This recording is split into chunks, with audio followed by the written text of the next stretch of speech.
Hello, everybody. Welcome to the Off the Deep End podcast. I am your slightly more muscular than before, but still actually injured host, Eddie. I am joined today by my brother, Jackson. Hello, our guest today is Anthony Triplet, and he is keeping kids safe. Hope you enjoy. All right. Okay, sweet, man. So let me hear a little bit about your childhood. Well, let's see. I guess where do we begin when we talk about childhood? 6 pounds, 8 ounces. So I was born in San Diego, California, 1991.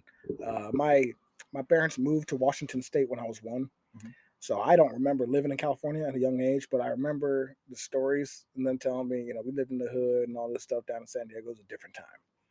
And we moved to Washington State because my granddaddy was in the Navy, so he was up in Oak Harbor. Oh, sweet. So we got stationed, or he was already stationed there. Mhm. So I guess my mom and them had moved back, lived with my grandparents till they got on their feet, blah, blah, blah, blah, blah. And just, I grew up in Whidbey Island as a young kid from 1 to 5 years old. And my family had only been my mom, dad, my new younger sister, and my grandparents, my auntie Tia. That's all I knew. And then I find out later, hey, we have all this other family in California. That's where you were born. We're going to go visit your family. Okay, cool. My dad's side of the family. So growing up, all I knew was Washington life, rain, just a little bit of family. Come to find out, I have a way bigger family. I have 6 other sisters. Oh, man. Yeah. Surprise. Yeah, surprise. At 5 years old, right? Like, wait, what the hell? Yeah. All of a sudden. Where did they come from? You know what I mean? Why wasn't I staying with grandma and grandpa? Yeah. Well, who are these people? All of a sudden, their family. Oh, look at you're so cute. Picture cheat. These are your sisters. Hey, go with these people. What the heck? Yeah. It's a lot at 5 years old. I don't know you. So yeah, we took a family road trip to California to visit family. And I guess the idea was we were supposed to go there, visit family, and then go to Disneyland, family vacation, then come back to Washington. That was the plan. 5 years old. We get there, visit family, and we're driving to Disneyland, and we get into a very bad car wreck. Oh, God. My dad dies. Holy shit. I'm sorry, man. And thank you. It's been a long time, but my dad dies. He wasn't wearing his seatbelt. And this is early 90s, 96. Seatbelts, it was optional pretty much, especially if you were an adult. He wasn't wearing his seatbelt. He dies, flies out of the car. My mom flies out, breaks her arm. She was wearing a seatbelt, but I guess it was enough for her to not die. I flew out through the sunroof apparently and didn't know. And my entire left hand was shredded open and whatnot. Like I have very minimal scars to it now, but like you can see like little dots of it here from where it was healed, but it was completely ripped open. Oh man. And like she got gloved. Oh yeah. Oh man. At 5 years old, and my sister who was in the car seat and stuff like that, she was just about to turn 3, and she barely had a scratch, luckily. So this was pretty traumatic for me early on. You know what I mean? Like what I don't know. So my only thing of getting on the highway, car trips, and all that accident. Because it's pretty traumatic. And all you knew was that small piece of your family. That's all I knew. And now all of a sudden we're back in San Diego with these strange people and family, and I'm hearing, "Where's Tony? Where's Tony?" That's my father's name. Where's Tony? Tony's dead. Tony didn't make it. My mom is crying. They're pulling, and they take me over. They're pulling glass out of her. And this is all things I'm seeing at 5 years old, and I'm like, wow, that was like my wake up and introduction to life. Okay. So from 5 years old, I had to become a man from the age of 5, essentially, when my father died. Was there anybody else in your household, as far as male role models in your area that kind of stepped in and helped your family through this time, or did you guys have to figure it out? Figure it out, man. So I said, like, my granddad, he retired Navy, Whidbey Island, but old. He was working as a contractor for a while, but he was the only male influence I had in my life. The only, because my mom never remarried. She never really had a stable boyfriend or anything like that growing up. Unfortunately, she's a great woman, hardworking, single mother, working anything she could to support and provide. And it was tough. But the only male influence I had was my father or my grandfather. And physically, he wasn't able to go out, do the things, but he was always there encouraging and supportive and very, very strict and disciplined. He's a military man. He's old school. Oh, He yeah. was drafted in Vietnam. You know what I mean? He was drafted from college to go fight in Vietnam in the army. Got out of that and then joined the Navy and retired from the Navy. So early on in the military, with all of the racism and things like that and the civil rights, Oh, yeah. he was a part of all of that. Wow. He was born in 42 in the brink of World War II. So we have to think of the level of discipline that he had growing up and then instilled into me was a different time. Beatings and discipline was normal for me. Yeah. You know what I mean? And it sucked, but it was a different time. Whoopings, switches. Yeah, go get a switch. That was The normal. electrical cord. You know what I mean? Whatever was handy, and if you found the wrong thing, you knew that was going to be worse. And if you tried to hide, you Good better luck. not hide. You got to come home sometime. You know what I'm saying? Yeah. So that was my life. So 5 years old, I have to become a man. My father's dead. I keep getting told, "Hey, little Tony, you're the man of the house. You're the man of the house. You're the man." I don't know what that means. 5 years old. I don't even know what it really means that my father's dead. I don't. I'm 5. And growing up, I've always kind of had that feeling like, oh, what the heck is missing? You know, why? Because I've only grew up around women, Yeah. other than my grandfather, who was in it. You know, it's my grandfather. I don't see him every day. It's not like so. I had a very different perspective on the look of, you know, when it came to females, always respecting females and stuff like that, because that's who's raising me. It's nothing but females. Mm-hmm. My grandmother, my mother, my sister, auntie. So I'm around. So respect for females and children and things like that also were very, very instilled into me. Absolutely. Here come a few years later, from 5 to I think I'm about 7 or 8 years old. A friend of a friend is introduced to the family of my mom, and I end up getting molested by this dude. Yeah, that can be extremely traumatic, man. I've been there. It sucks. Like, here's what's messed up for me, man, is like looking back at it now at 31, it's like, yo, that is some serious stuff that you went through.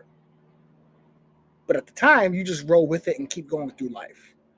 You know, so because you don't know anything you else. don't know it. I don't know. I don't know what. I didn't even realize what was going on until way later on, looking back at it.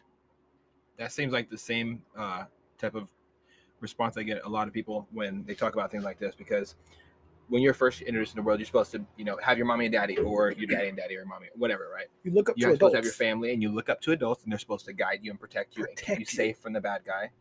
And, you know, lo and behold, there's a lot of wolves out there in sheep's clothing, or and your herd might not be the safest place.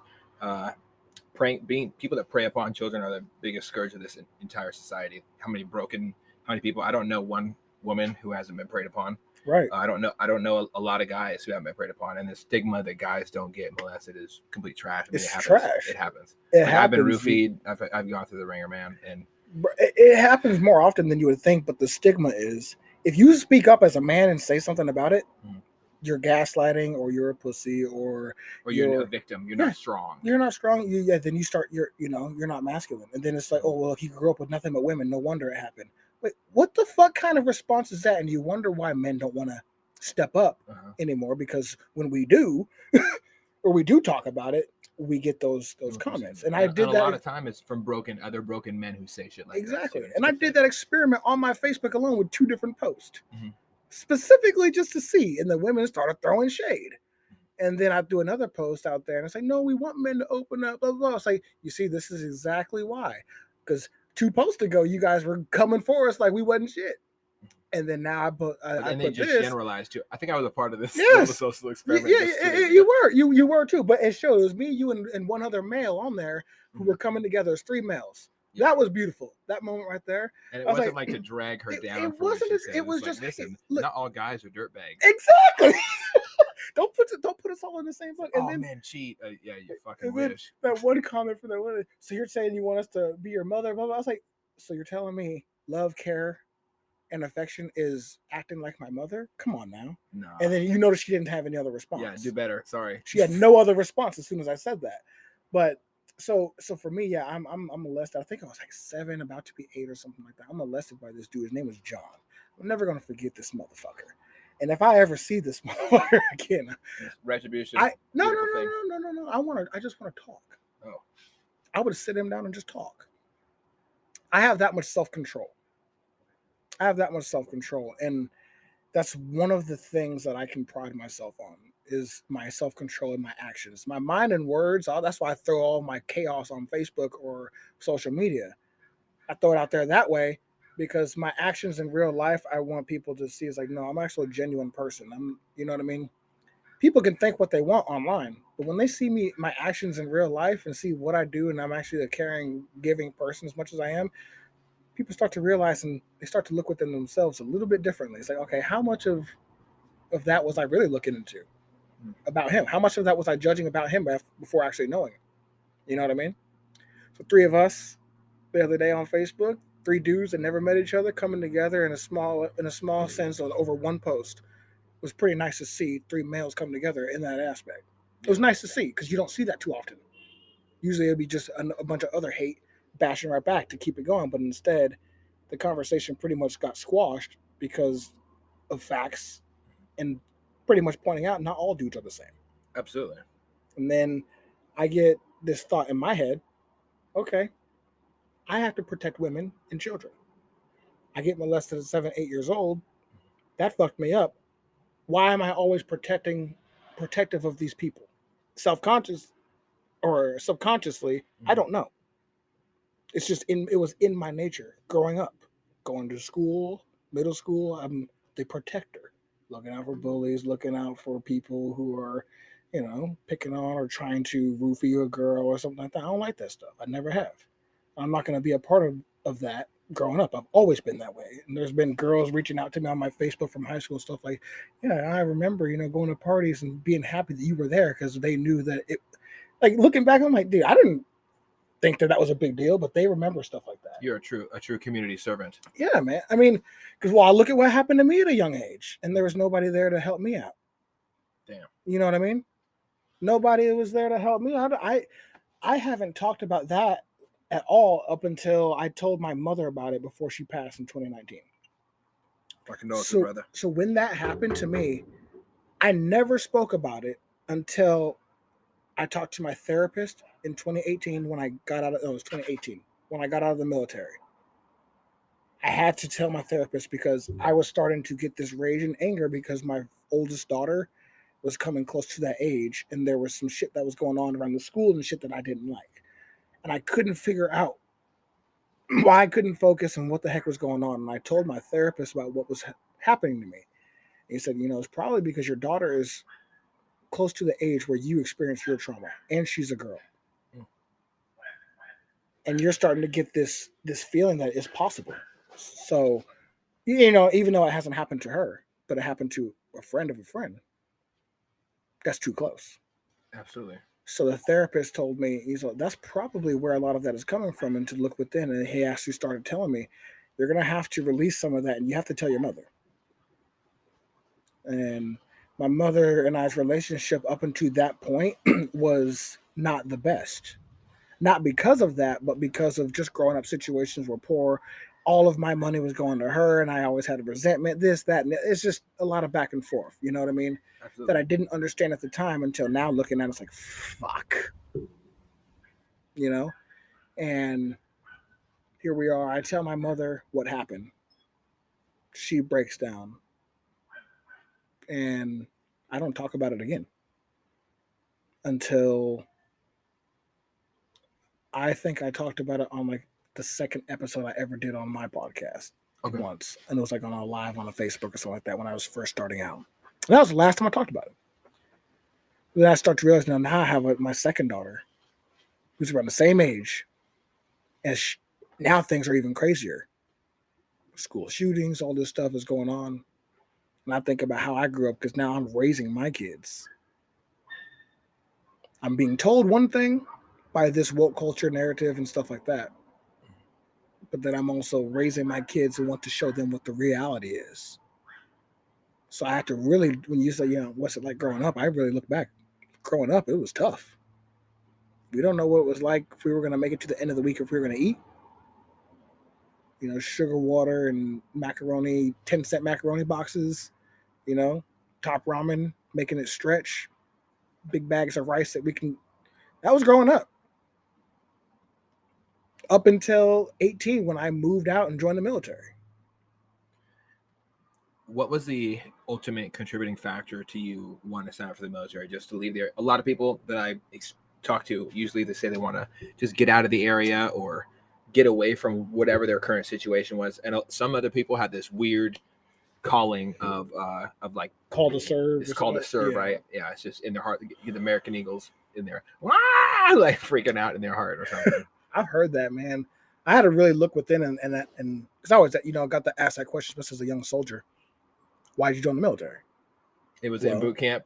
Yeah, of course. Yeah. Oh, yeah. Your drill instructor just got done whooping everybody's ass. Why did you serve? Your mother proud of you. Yeah, and then why you got to look within you. Why are you here? All this, When you're 18, we joined for different reasons, and I joined at 31. Looking back at it, but ultimately, I knew for a fact early on college was a scam, and it wasn't going to work for me. And my entire focus was survive and work. So going through high school, I was working full time at Baskin Robbins since I was 13 years old. So I was working 40 plus hours a week going to school. And for me, that was my focus, work, survive. So school was not it. My grades weren't the best. So I didn't get scholarships to get into college and things like that. Well, I had enough to graduate because I had the in with the right administrators and I got certain classes taken care of. By meaning I would test out. I would just test out of those subjects so I didn't have to sit in the class so I could work. Because I had a really good counselor my senior year who helped me with that. Luckily, her name was Rose. And she sat me down. She said, "You're not going to college. Like, it's not going to work. Like, it's not for you." She said, she was realistic. Yeah. But you have to do something. And I was like, I'm just going to work. I'm going to work. But I knew I needed to do something. And I was going down a path and things were in debt. Things were going bad. And I was needing to pay the bills at whatever cost while still working. So I'm into a different lifestyle. The middleman. Now this is back when weed was not just a recreational everyday whatever thing. For black men, that's 40 years in prison, depending on what state you're in. I'm living in New Mexico. Yeah, I'm going to fucking prison. Oh yeah, and it's hot there. Oh man. So black man in New Mexico, 18 years old. I'm the middleman for arranging a lot of movement of stuff. Yeah. And whatever money was coming my way, I was throwing it in the gas tank or keeping the lights on. There's no questions asked as long as the lights are on. Yeah, you gotta do what you gotta do. You know what I mean? A lot of people haven't been in that spot where they have never been in that situation. They've suffered through poverty and people talk about stress inoculation when it comes to shooting and things like that, and I'm a real believer in it. If my bank account says anything less than a couple racks, I have a serious chemical change in my brain where I am constantly stressed, on edge. Like my wife, I think a lot of people call it resting bitch face. My wife just looks at me for a while, and I know I have resting bitch face on. You already know. So I'm always in my thoughts. I'm like, oh God, what am I gonna do? Blah blah blah blah. Now I can't do this. Now I can't do this. Mm-hmm. What if this happens? What if my car breaks down? What if this and that? What if my family's struggling? Yeah. And you're screwed. That a lot of people don't have to deal with that because they've had a good upbringing where their parents were really had it figured out. Not like necessarily spoon fed, but they don't have to deal with that stress of financial hardship, and it really ruins kids. It does. Yeah. You've watched The Fresh Prince of Bel-Air growing up, right? Oh yeah. So there's one particular episode on there where Aunt Viv and Phil were arguing in the kitchen, I think. And they're arguing about the kids. They're growing up with the kids and how Hillary's just spending money on the credit card, blah, blah, blah, blah, blah. And there's one thing Aunt Viv says that is very, very, it resonates real, real hard. She says, Phil, I think we've worked so hard to give our kids everything we never had. We forgot to give them what we did. And what she's talking about is giving them some of that struggle because they have the mansion, they got the butler, the maid, they got everything that's catered, but they don't have to struggle. These kids don't have struggle. Meanwhile, Will's coming from West Philadelphia, Yeah. you know what I mean? From It the ain't real all hot struggle. there. You know what I mean? And it really hit home. Now I'm raising my own kids as they don't have to struggle. They don't have to worry if the lights are going to get kept on. I have things set up right now to where as long as I exist, the lights are going to stay on. The house is going to be paid. There's going to be food in the house, no matter what. Mm-hmm. As long as I'm alive. As long as I don't do anything stupid, all I have to do is just exist. Right? Which is not everybody's in that situation, but because I'm in that situation, I realize that. That's why I'm such a giver. I've always been a giver, but my kids don't have to worry about struggle. Not to that degree. So what kind of pressure do I put onto my kids? I have to force some struggle onto them, making them do chores, making them do things outside of their comfort zone, because they don't have that normal struggle, that survival struggle that I had growing up. They don't, not yet. So you have to inoculate that stress level so they can. I believe you have to. I believe you have to, because this woke culture world and a spoon-fed thing that they're doing here in school where they're trying to coddle everybody is not real. The real world is mean and harsh. It'll chew you up and spit you out, man. And not even think twice. No. That is the real world. There's no one coming to save you. There's not. You have to be able to protect and do stuff for yourself. So how do I do that as a father when the schools and everything is telling me, no, you have to do this and be kind. You can't say this or gender neutral. All that. No. Fuck that. I don't play that shit. Mm-hmm. And not in my house. I'm going to be honest. We don't play that. You're either a boy or you're a girl. As simple as that. I don't care. You can be gay, straight, whatever you want to be. I don't care. Yeah. Do you. Love who you want to love. That's all cool. I don't care. Mm-hmm. But there's some facts here. Yeah. You know what I'm saying? And my oldest daughter, she's on her cycles and stuff now. There's unforgivable facts. I cannot, you know what I mean? There are things that's happening to her as a young woman, mm-hmm. You know what I mean? That will not happen to a young boy. Absolutely not. You know what I'm saying? Yeah. These are I can't. I was raised definitely different as well. Thing was weird. I got a lot of things introduced to me very, very, very strangely. And going to the military, it wasn't like a culture shock for me, but for a lot of people in the military, they'd never met someone who's openly gay, or they never met a black person. Yeah. Or sometimes they never met a white person. Really? So I got people, several of me walk around, man, this motherfucking cracker ball bite. I'm like, whoa, man, listen up, brother. We got to kind of chill that shit out. Yeah. Man. We're all here for one purpose, and it doesn't. I'd rather be saved by somebody who's comfortable being who they are than a fake motherfucker. Exactly. Authenticity is everything. Exactly. So you're going into the military, and you have to provide. I have to. You have to provide, and you want to do it so you don't have to face life or other things, right? Well, I didn't have much of a choice. I knew I had to do something, and I didn't want to stay in the same area. I knew what was going to happen. Like, I've always been a forward thinker. I think I've had ADD or ADHD for so long, but never diagnosed or whatever. My brain is always going 4 or 5 steps ahead, constantly running. And it's hard for me to slow down, So I knew at 18, I was like, if I stay doing this, I'm going to end up here like everybody else in New Mexico, doing the same shit. And New Mexico is a very strange place. I've been there. It's a little weird. It is very weird. It's like its own country there, because now there's some really great people there, great culture, great food. But the idea is they say it's called the land of enchantment. That's like the motto. But the people that live there call it the land of entrapment, because it's like once you get there, you get stuck. And that's all people know. I've known people there that have never, ever left the state. Never even left between the 2 cities, Albuquerque and like Santa Fe. Damn. Yeah, that's all they know, and it's because there's but you understand the lifestyle out there is different too. There's a lot of movement of weight out there. Yeah, because of the cartels and the border there. There's a lot of heavy weight that's moving out there. Mm-hmm. There's a lot of small towns and villages too. Oh yeah, and the sheriff. There's no way you can stop that shit. Well, I mean, you've seen Breaking Bad and Better Call Saul show. It's all done out there in New Mexico. All of that is real.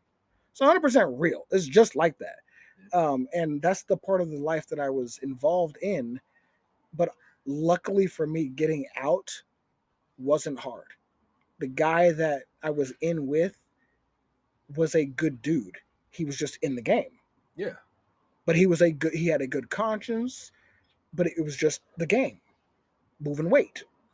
Absolutely. You know what I mean? But he had a regular job supporting his family, but he had flashy stuff and introduced me to the game. Yeah. You know what I'm saying? But he also had my back. So when it was time for me to make a decision, I'm 18, getting out of school, I talked to him. His name was Jimmy. And he said, look, brother, you got to do what you got to do. Simple as that. And I went to the recruiter came to our school the day before graduation. And I was like, I'm joining the military. And he, most kids, yeah, whatever. You're joining the military. You're not going to show up. The day after graduation, I was in the recruiter's office. Like, I told you I'm here. Let's do this. Because I knew I needed to get out. And he signed me up, took the ASVAB. But you're 99. No, I fucked. I was way low. He was like, you're retarded, pretty much. Oh, no. You're retarded, pretty much. And I was like, damn, I've wasted time in school. It hit me. I wasted all my time in school. I fucked off. And I said, he was a tough recruiter. He was like, no, you're fucking off in school. This is where you're at. You don't know shit. Here's the books. This is what you need to study on. In 6 weeks, you're retaking the ASVAB. And he would check in on me every day to make sure I was going to work and to make sure I was doing studying. That's the recruiter I had. Yeah. That's how involved he was in my life. And 6 weeks, took the ASVAB, and I passed. And he's like, all right, these are all the different jobs that you can pick from now. Which one are you going to? And I sat there for 3 hours going through each video, and I was that recruit. Good.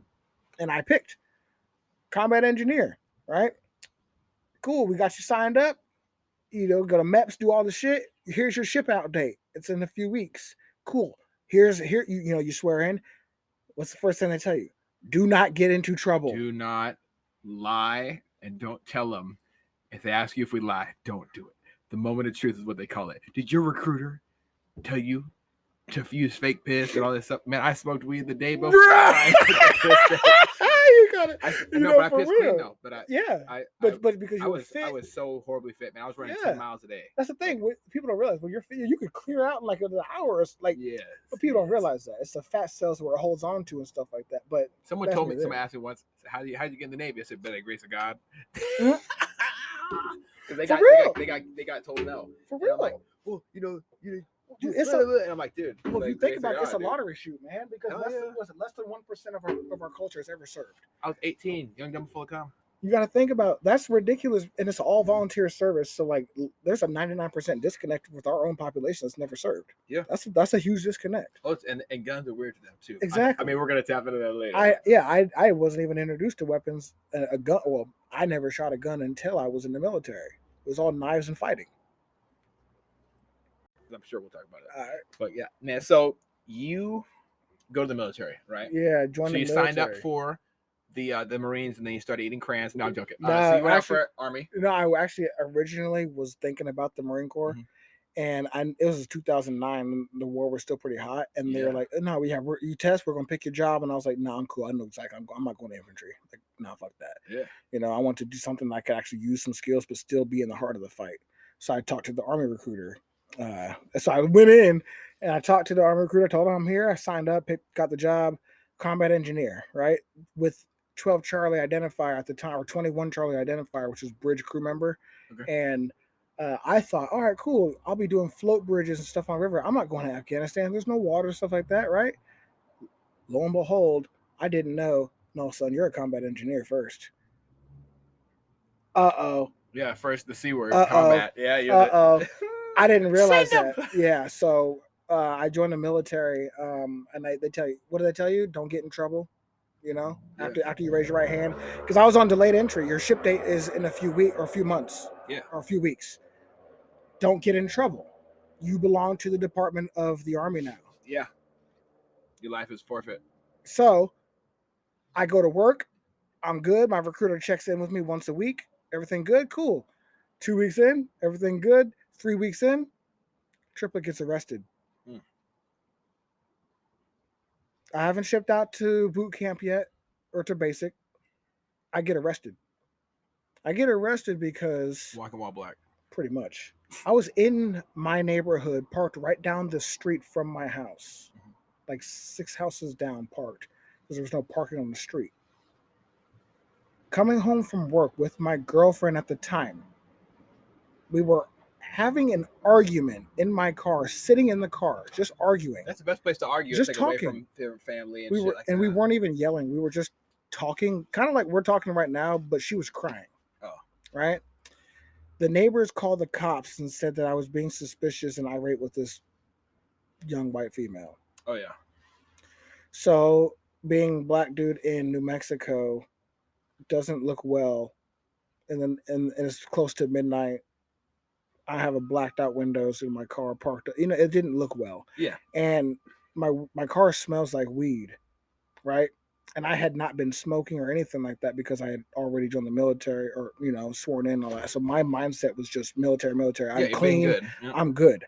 Not drinking, nothing. Not even smoking really cigarettes or anything. I'm good. But while I was at work, my buddy who was living with me, he was using my car, and he was still making some runs and stuff. So he left some stuff in my car and didn't tell me about it. And he was always good about cleaning out stuff before giving me back my car if he ever used my car. This particular day, I didn't know that he was making any runs. I told him, "Hey man, I'm only going to work for a few hours. Come pick me or drop off my car."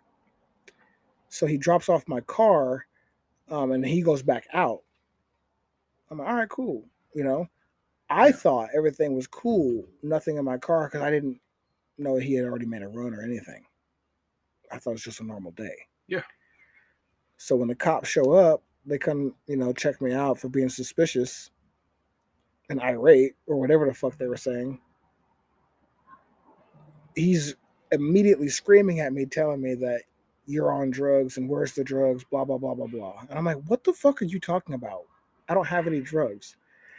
And then he's like, he starts accusing me. Oh, you're out here trying to have sex with this young girl. I'm like, what the fuck are you talking about? Yeah. He's like, oh, I'm putting you in jail for and I'm like, have you ever heard of the Fourth Amendment? Leave this man alone. I was freaking the fuck out. Yeah. Because I'm 18. I've just fucked up my life. I'm about to join the I'm thinking like I'm done. So I get arrested. I get arrested because I let them search my vehicle because I'm like, yeah, dude, there's nothing in my car. I don't smoke. I'll take a drug test right fucking now. Search my shit. I don't care. Yeah. Well, pop open the fucking trunk and lo and behold, what do they find? A fucking brick and some fucking paraphernalia and shit like that. With intent to distribute. Oh boy. Yeah. So, and I'm black, and of course that's not mine. It's not mine. It's my friend's. Mine. Yeah, likely story, buddy. Clickety clack, you're going to the Alabama Slammer, bro. Oh no. So, and my mom is down the street. She knows, and she's crying, but I can't bail you out. That's her. I can't bail you out. We ain't got no money. We figure it out. That was her words. And so my call was to my recruiter. Oh boy, was he pissed. Hey, listen, bail me out. Put me in a different city outside this jurisdiction. I didn't have to, luckily, for some reason, I didn't have to post bail. Oh. For whatever reason, they just kept me there until he came to pick me up. Because it sounds like it was an unlawful arrest. I think it was because of but I still got charged with. I got charged with the drug paraphernalia and possession with intent to distribute because of what was in my vehicle. Mm-hmm. So it's my vehicle. I own what's in the contents of whatever's in the vehicle. But your boy fucked you over. So my boy fucked me over. So because it was in my vehicle, I still got charged with possession and with intent to distribute. But my recruiter, I don't know what he did. I didn't have to stay over. I stayed the night. I didn't have to stay and post. I didn't have to pay bail. Okay. I don't know what he did, but he was pissed. He got me out. He didn't even talk to me the whole ride back home. That's how I knew. It was like that disappointed father. Like, oh no, you know what I mean? He dropped me off at the house and he was like, 06 tomorrow, meet me at the recruiting station. Don't be late. I was like, but he's like, don't be late.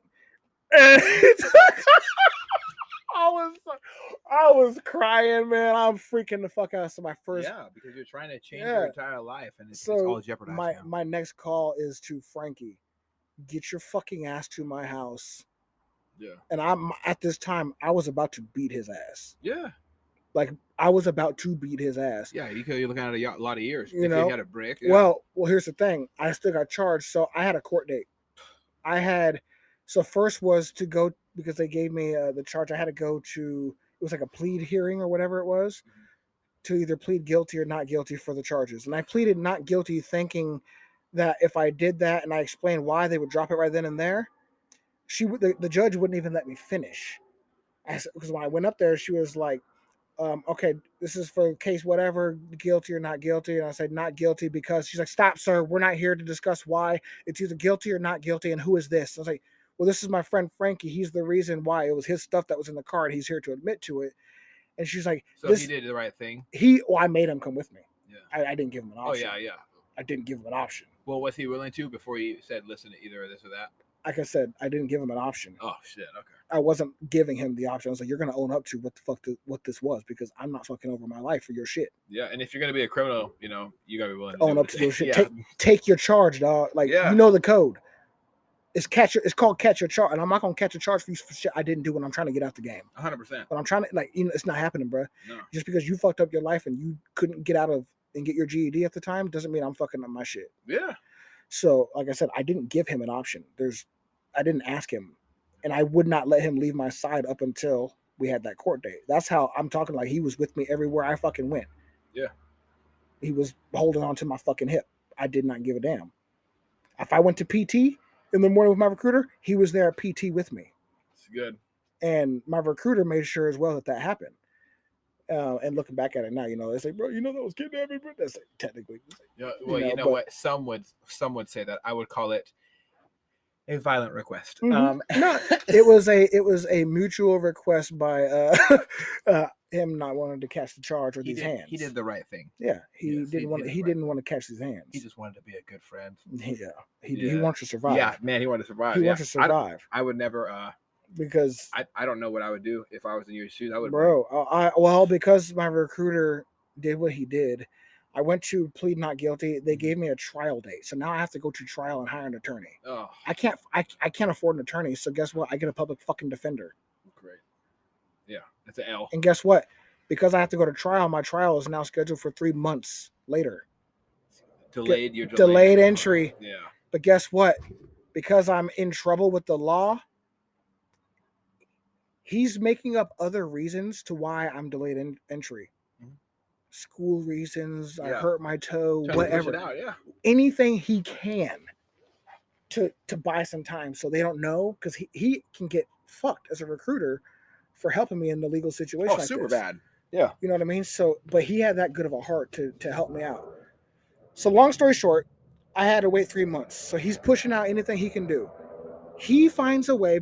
He finds out, because I live in Santa Fe, New Mexico, which is the capital of New Mexico. He finds out that he knows he's neighbors or lives in the same neighborhood with the district attorney. So, somehow this recruiter just happened to stumble upon somewhere where this district attorney was at and just started pulling up a conversation about a situation with a recruit. And the district attorney said, well, can he meet me tomorrow at this time at the courthouse, bring his buddy, and we'll discuss it. So I get the phone call. I get the phone call from my recruiter the day of. And he says, you have 30 minutes. Get you and Frankie over to the courthouse and dress nice. Don't speed, but get here now. Yeah, don't speed. Right? And that was my first introduction of getting orders in the military, right? So I hope you followed him to the T. Don't speed, but get here. You know what that means. Yeah, hurry the fuck up. You know what I mean? Get here. Move with the sense of urgency at all costs. Get here, or this might, you know what I mean? Yeah. So I get there to the court. I mean, we're dripping sweat. Like, we're running in the confined parking. We're sprinting. We're in there dripping sweat, right? I have my Nikes on with my good pants and my tie, trying to button up, not look like a slob. Yes. Running to the courthouse. And my recruiter's got that look on his face like he's pissed because we're pushing that 30 minutes because of traffic. Yeah. Right? The courthouse on the opposite side of town. So we're pushing on 22 minutes, 27 minutes. We walk in the door at 28 minutes, and he has that look of that fear of God on his face. Like, if you don't get your fucking ass here, I'm gonna rip your soul out. That's the look he had. Yeah. Right. And so we get in there and they pull us into one of the private meeting rooms and they read me my charges, blah, blah, blah, blah, blah. And he's like, tell me your story. Why are you trying to join the military? Tell me what happened. I told him I was coming off of work. I'm trying to join the military. It's not mine. I offered to do a drug test, blah, blah, blah, blah, blah. They didn't let me do a drug test. They booked me. They told me this, this, and this, all this unjust shit that they accused me of. And the DA was like, oh, they did that. He's like, okay, so here's what we're going to do. All charges that have ever happened with you from this point have all been dropped. Everything has completely been, your record They has also been... didn't Mirandize me. Well, they did, but... He goes, because I had also had some like minor shit with teen court from before that I didn't finish. Oh, yeah, me too. He goes, we're going to completely wipe all of this as long as you promise to go through with the military, because your recruiter speaks so highly of you. That I'm going to do this. So I'm in there crying. And I'm like, absolutely. Thank you. However, I now have to have a signed waiver from the state to the federal government saying, hey, we're giving this guy the option, either pretty much join the military or go to jail, which I didn't know was a real thing. I had no idea it was a real fucking thing. I have the document in my I Love Me book because I had no idea that this was that whole, you go to war, go to jail thing. I thought that was just for like the draft. I didn't know there was other avenues that can be taken. So I have this waiver signed by the DA from New Mexico and to the Department of the Army saying we want to, and the Army saying, yes, we're going to waive and allow it because it was a time of war.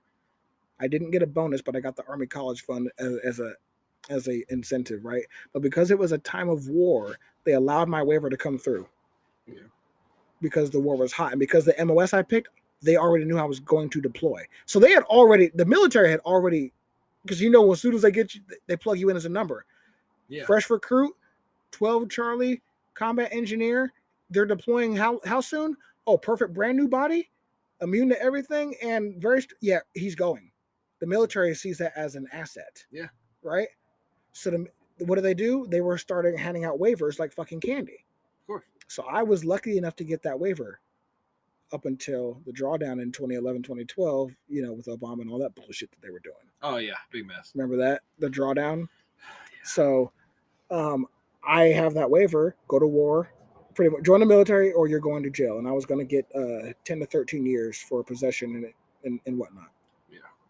I would still be in jail to this day. Yeah. For weed, bro. Can you imagine now? And now in New Mexico, weed is legal, completely legal. They have weed shops just like here. So now I'd be wondering, would I be out or would I still be in jail? Well, if you look at California, you'd still be in jail, like for sure. That's ridiculous. Federal idiocracy, man. You know what I mean? That's crazy. So that was my introduction to the military and to life as a young man. Wow. So 18 years old, I joined the military. It's 2009, right? So up until I get out of the military in 2018, my entire adult life and development was military. So you can probably understand why I am the way I am and so aggressively move forward, fix the fucking thing, and let's get it done kind of attitude. Yeah. Don't drag your feet. Let's get it done. That's all I know. Okay. And when I was in the military, because of it was such an honor for me to be part of the military, or I could be in jail. I did my fucking best, but I was never a PT stud. Yeah. I did what I could, but my body could not. I've always had issues. I've broken feet, flat feet and stuff. I've always had issues, but I did my best. So I used my brain and other skills to the best of my ability to be a good leader. I made E5 in 2.5 years. Me too. We're brothers. You know Look what I'm saying? Man. You know on. What I'm saying? Come on. Yeah, I went from E1 to E5 in 2.5 years, and they were like, "What the fuck is this guy? Are you smoking crack or something?" And I'm like, "No, man. I want to be here. I don't have shit. I left with nothing." That's what I'm saying. So I didn't have shit exactly. I left with my fucking Saturn of a car that I had in my duffel bag. That's what the fuck I left with. Yeah. Well, you know what I mean? My everyday carry at the time. So a lot of people talk about EDC. My EDC for leaving was my orders, a knife, in case I had to kill somebody. Yep. Who while you was driving. What I talked about. No, it was my dad. Like we have real bad blood, big blowout.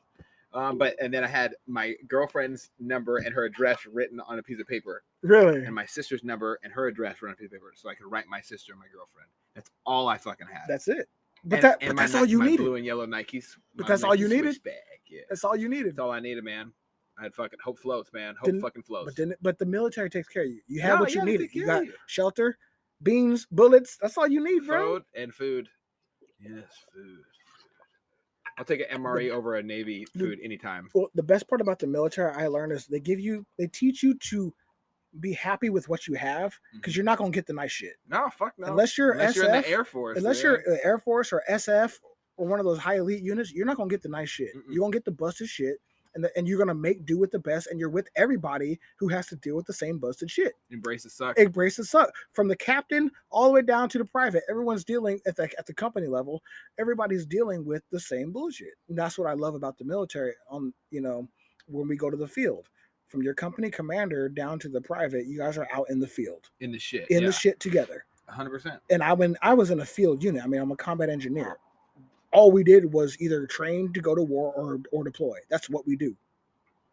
I got a couple of buddies that are combat engineers. I think there's a lot of prestigious elements of military servitude. I think that one of my favorite ones is people who aren't actually infantry. I mean, I know everyone gets cool optics when you go special warfare and do these elite, crazy groups that open up all the shit, like tier 1 shit. But the support units are my favorite. If you're like, even it's not all fancy, right. Oh, blah blah. This is my rifle. This is my boot. Bro, it's fucking badass. You can't do shit without supply. No, you can't. And let me tell you right now, Camo, you can't do anything if you can't communicate. Nobody. First of all, nobody can outrun the radio. No, you can't. You can't outrun the radio. Good luck. And if I know my radio can reach other people who are strategically positioned, you know what I'm saying? Mm-hmm. So you can't talk. One of the best quotes I ever heard from a Camo guy is, "You can talk about me, but you can't talk without me."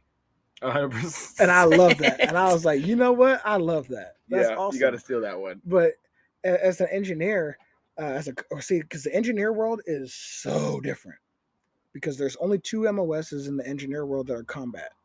Technically 3, because the 12 Bravo and 12 Charlie are pretty much just one. The Charlie is just the identifier for bridge build and demolition. Okay. But we signify, like, I can be in just a Charlie unit and do nothing but bridge stuff, but I can also be pulled and work in any sapper unit as a 12 Bravo. That's the best part. It's such a small MOS. Okay. But I was lucky enough to have that. But luckily for us at that time, males and female could be a Charlie, but males and female couldn't be a Bravo. Okay. I had both. I was a Bravo and Charlie. Okay. So my certificate has both, because all I did was Bravo stuff, and then I did Charlie stuff later on the river. Sweet. Anyways, I get to Fort Polk, Louisiana, the armpit of the freaking military. Oh man, it's Fort hot there. Polk. I mean, it is hot. It's muggy. There's roaches. It is something like I've never been to. This is I go to basic training, Fort Leonard Wood, and all that. It was cool. Made some good friends, but I go to Fort Polk. That's my duty station. And the day before I left, my drill sergeant goes, "Triplet, Ward, come here." What's up, drill sergeant? "You 2 motherfuckers are going to war." And we're like, "What?" We're standing there at parade rest, and because he talked real funny, we're like, "Yeah, whatever." Because at this point, we're a couple of days. We're about to graduate. If it's kind of chilled out. And right, yeah, whatever, drill sergeant. You talking about your ass? Ain't nobody going to war. You know what I mean? Because we're Charlies. We ain't going to war. Yeah, yeah. He's like, he starts laughing. "Ha ha! You 2 motherfuckers are going to war," because he got our orders. Yeah. He's like, "Yep, you're going to Fort Polk. You're going to Fort Polk," because he knew the unit. Because it's such a small unit, all the Charlies, we all talk to each other. Yeah. So he's talking to the unit I'm going to, old buddies. "Hey, motherfucker, I got these 2 privates that coming to your unit." He's like, "Yeah, we're about to deploy. We just got our gear. We're going to Afghanistan 12 months." And 12 months. 12 months. You know what? No wonder you're not part of it's hot, man. The only couple of people I know that wear black when it's hot outside. Well, it's me and all my buddies in the Navy, because it was 160 over the water with the heat index. Yeah. 160. And then people who, because that reflection, right? Oh, it's so bad, dude. You're in a fucking oven. And then you got people out there that go to the sandbox and they embrace the heat. or they cripple. It sucks. It sucks, but it's like, well, what else are you gonna do? Like, give up, man. Yeah, Like, embrace it. Become one with the you sun. have to. You have to. And I sweat a lot. That's why I wear black, because I sweat so much. But it's like, I have to be out here. So you're not winning any wet t-shirt comps. Then. You know what I mean? It ain't happening. You know what I mean? And I got the dad bod. So hey, nothing wrong with it, man. Nothing wrong. But yes, I go to Afghanistan, bro. They're like 12 months. And here's what's funny, bro. I go to my unit, right? I get there day one. Mixon picks me up. He introduced me. I check in, and I'm looking at my unit. All these guys. I'm introduced to the real army now, not basic training style, AIT style army. I'm introduced to the real army. They open the back door to like where the arms room is and where like all the soldiers and shit are. I'm brand new, private, my brand new uniform, shiny, my boots looking Military good. bearing. Yeah, you know what I mean? And I'm looking at, specialists and privates laying on the floor talking shit. They're talking to a sergeant. Fuck you, motherfucker. This other dude doing push-ups. People been shot at a couple times. Yeah, doing push-ups and shit. I'm like, what the fuck is going on? This is nothing like. And I get there, and they're like, hey, you two motherfuckers, come here. Which one of you coming to my platoon? And I was like, oh shit. It's my platoon sergeant. He goes, which one of you's really good at PT? My buddy Ward, he's a stud. It's like, me? He's like, yeah, you come in my platoon. He goes to first platoon. I was like, I guess I'm second platoon. Like, all right, can you run? I was like, yeah, because at the time, I was like, I can run. I was like, but I wasn't as strong. Push-ups was my weakest event, which is now like it ain't shit, but I can't run. It's so crazy how life works. It's so crazy how life works, man. So I get there, I'm in second platoon. And he was like, hey, motherfucker, stop all that bullshit. So I'm like, yeah, sergeant, all parade rest, all super. He's like, all right, he's like, relax a little bit. He's like, all that, he's like, yeah, you got to go to parade rest, but like all that other extra shit, like, he's like, cut that shit out. Like, this is the real army. We don't do that shit. That is what it was like. That is exactly what it's like. Every single story I've ever heard, first time showing up. Yeah. All that shit you just spent all this time trying to be so good. You want to do a great job. Show up to your new unit, got all your uniforms pressed. They're like, are you ready to work or not, bitch? Right. I got dude with holes in his coveralls all greased up and whatnot. Yeah. His hat's all torn up. I'm like, what the hell? I'm in here, my uniform all creased and whatnot. Yeah. They're like, bro, don't wear that shit here. Don't wear that shit here. You make us look stupid. You're gonna catch a spider. Oh man. So you get there, unit military bearing is out the window. Yeah, you start to acclimate real quick, man. Yeah. What was it like? What was your job specifically overseas? So I'll take it this. So you put on night vision goggles and went out every night. Well, I'm gonna be honest with you, bro. I thought, because I went to a Charlie unit, a bridge unit, a float bridge unit. I went to the 814th Float Bridge Company. We were renamed when we got to Afghanistan, 814th, the Multi-Roll Bridge Company, which they are still named now. So I went in there initially thinking, I'm a float bridge guy. I'm only going to be working on float bridge, but we're going to Afghanistan to maintain the bridge stuff that they had there, and that was it. That's what I thought. Mm-hmm. No. I never touched a piece of float bridge at all. I became a fucking soldier. Oh, yeah. So you're just a body. So I went in there with my, qualified with my M16 the day we left to get on the bus to go to Afghanistan. We draw our weapons. They pulled me to the side. I'm PV2 triplet. Hey, private, get your ass over here. They take away my M16 and they shove a fucking 249 saw in my face. You're like, you're now a gunner. Oh, so the what does the SAW stand for again? I cannot Small remember. Automatic weapon. Okay, so it's like a 249. It shoots to 5.56. It's just a automatic machine gun. So it's like an AR-15, but with a lot more bullets. Well, the combat loads 1,000 rounds. It looks just like the 240 Bravo. It's just smaller. Shoots 5.56. Yeah, just for the people who don't know. I know all about the SAW. Yeah, that shit's badass. Yeah. That'll make you go deaf too. Oh yeah. So they gave me my weapon and my spare barrels, and they go. I'm like, hey, I talked to the armor. I'm like, hey, bro, I didn't qualify with this. I haven't touched this since basic training. And he's like, shut the fuck up, private. This is your new weapon. Spray and pray when you get down there. Spray and pray. Yeah. God be with you. And he gave me my spare barrels. And I'm like, what are these? And he's like, those are your spare barrels, dipshit. Get the fuck out of line. And I'm like, wow. and in my head, I'm like, oh, bro, you're going to war. Yeah. Like, it hadn't hit me until he shoved that weapon in my face and told me to get the fuck out of his face. Like, bro, spray and pray. You're going to war. Like, Yeah, you're gonna get shot at. You're going to Afghanistan. Do you realize where the fuck you're not in Kansas anymore, bro? You're going to fight the Taliban. And that's when it clicked. So I'm freaking the fuck out. Because I hadn't, you know what I mean? I'm brand new. 18, I turned 19 years old. And you're specializing in building bridges and maintaining bridges and stuff like that. So you're not anticipating returning fire. I'm not anticipating route clearance. I'm not anticipating room clearing. I'm not anticipating CCP, casualty collection points. I'm not anticipating what did we do? The EEPs that we used to do. I wasn't anticipating pulling our own security, being our own force, our own specialized unit. Because of our MOS is so small, we were the only bridge unit in country. The only bridge unit in all of Afghanistan. So they couldn't. Did the command not be able to afford you additional security forces? So you had to do all the shit yourself, pretty much. What I also didn't know is that Charlie units are Alpha units. We have an identifier with our UIC. Jesus. I think it's Uniform Identification Code. Yes, it is. We have an Alpha, which means we're a self-sustaining unit. So what I didn't know was the Alpha units are pretty much like the elite units. We're just like infantry. We go out on our own. We pull our own security. We have our own cooks, our own pack clerks, our own headquarters. We do it all within our own company. We can up and deploy at any time, any unit, anywhere. I didn't realize that. So, and that's what we were. So our command unit was our company. Our company commander was the commander. The next level was some brigade commander up into the CG. Okay. That's the kind of unit we were in. Okay. Self-sustaining. Yeah. So, and because we were the only bridge unit in all of Afghanistan, the only routes that they had was Route 1 and Route 4 that actually were hardball for our tanks and units to get through.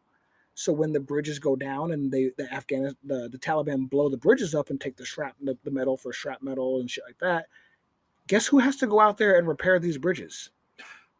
Guess who has to clear the route to get to these bridges?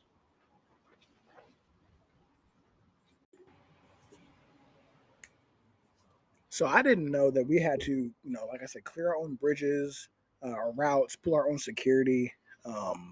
Actually, what's more fascinating to me is I didn't know that we were also the only unit that had what we call like not specialized teams, but like we had a group like within our platoons. Okay. So we're the only bridge unit there. So what we did, I broke ourselves down and we kind of displaced ourselves throughout country.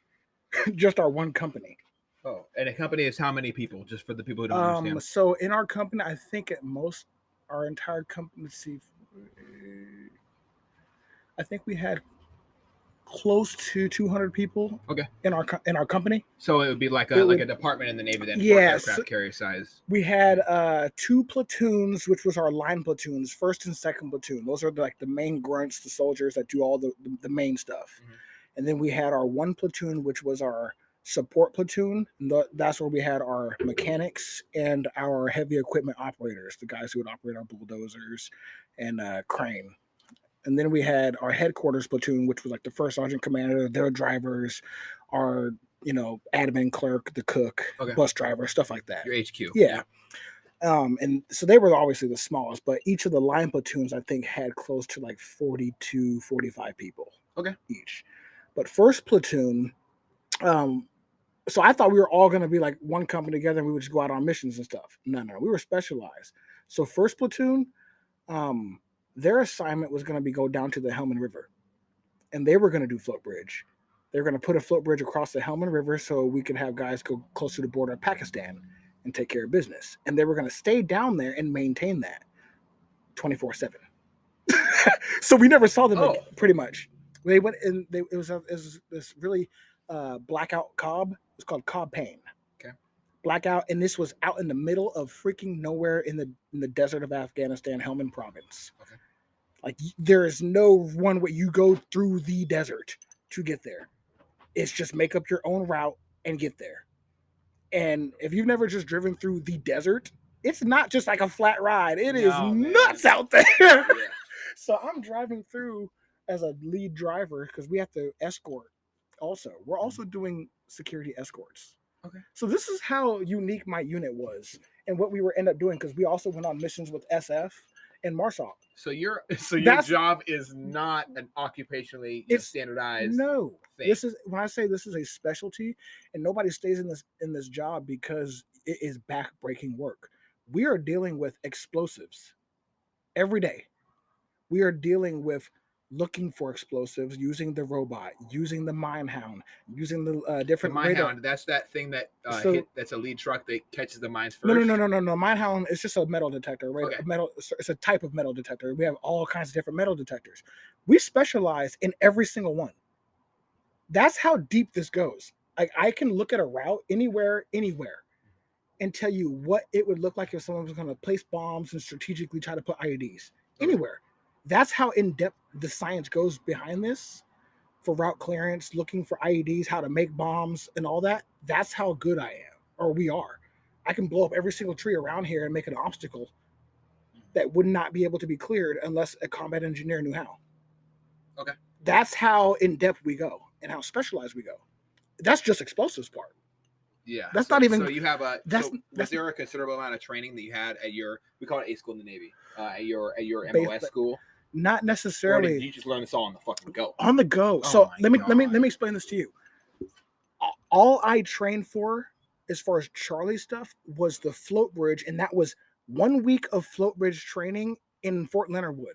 So that's like what, 6 hours a day? Yeah, it was so, and it's just fun. Training goes home. Yeah, and then you go back to the barracks. It's fun because they teach you how to operate the boat, how to operate the truck, how to put the boat in the water, how to build the bridge, how to push a raft. They teach you all that in a week. It's so simple. Yeah, because we can make a 6-float raft in 18 minutes.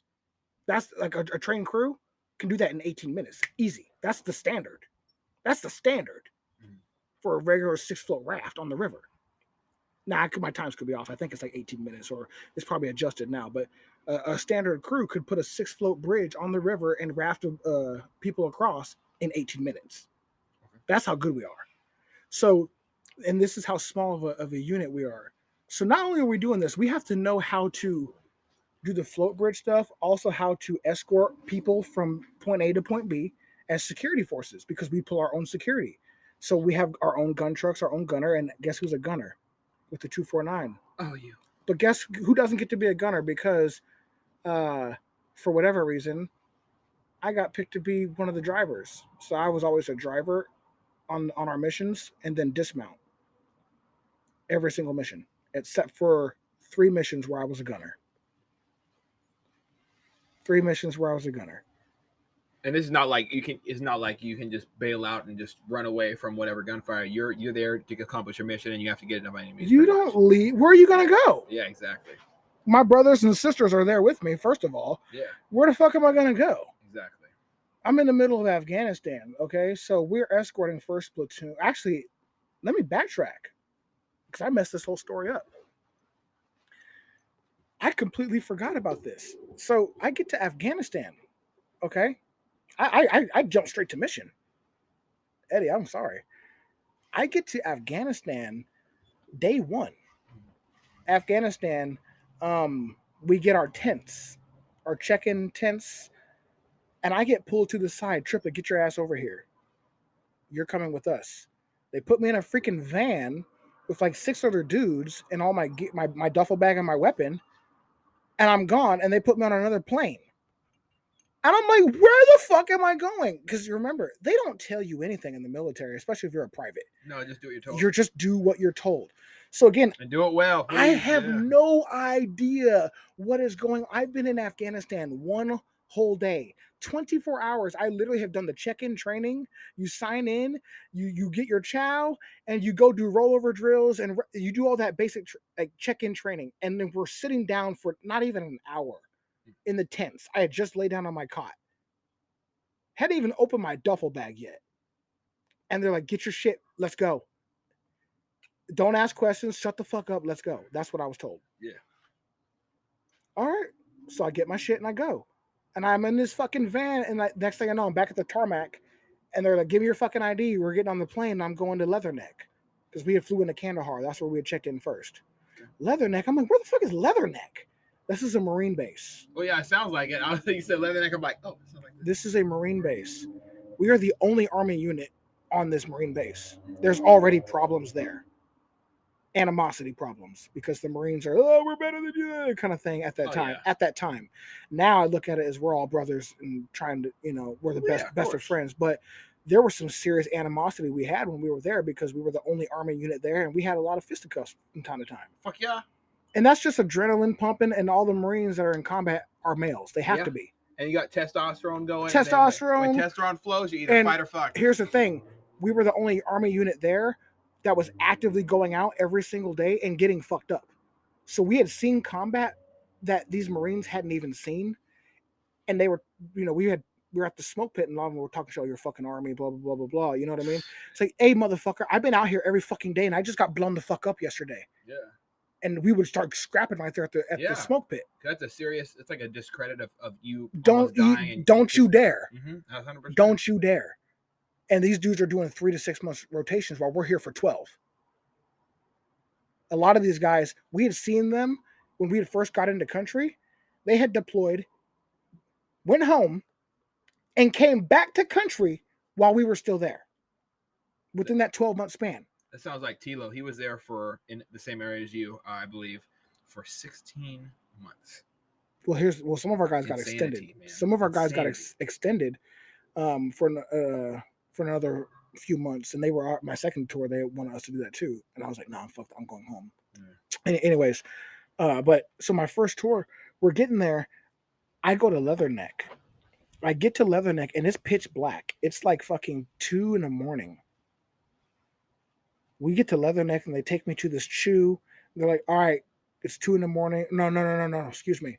It was like 1900. We got there."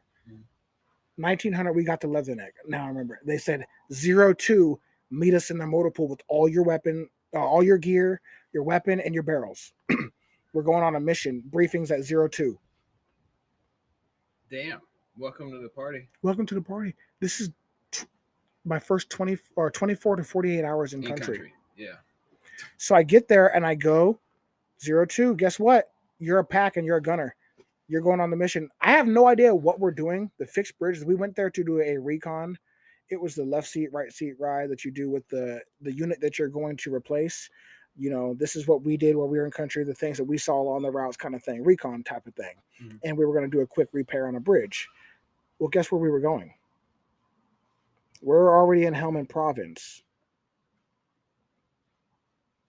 Yeah, right out to the desert. This is in 2009, 2010. Ghazni province, where it's hot. Sniper fire getting taken right where that bridge was.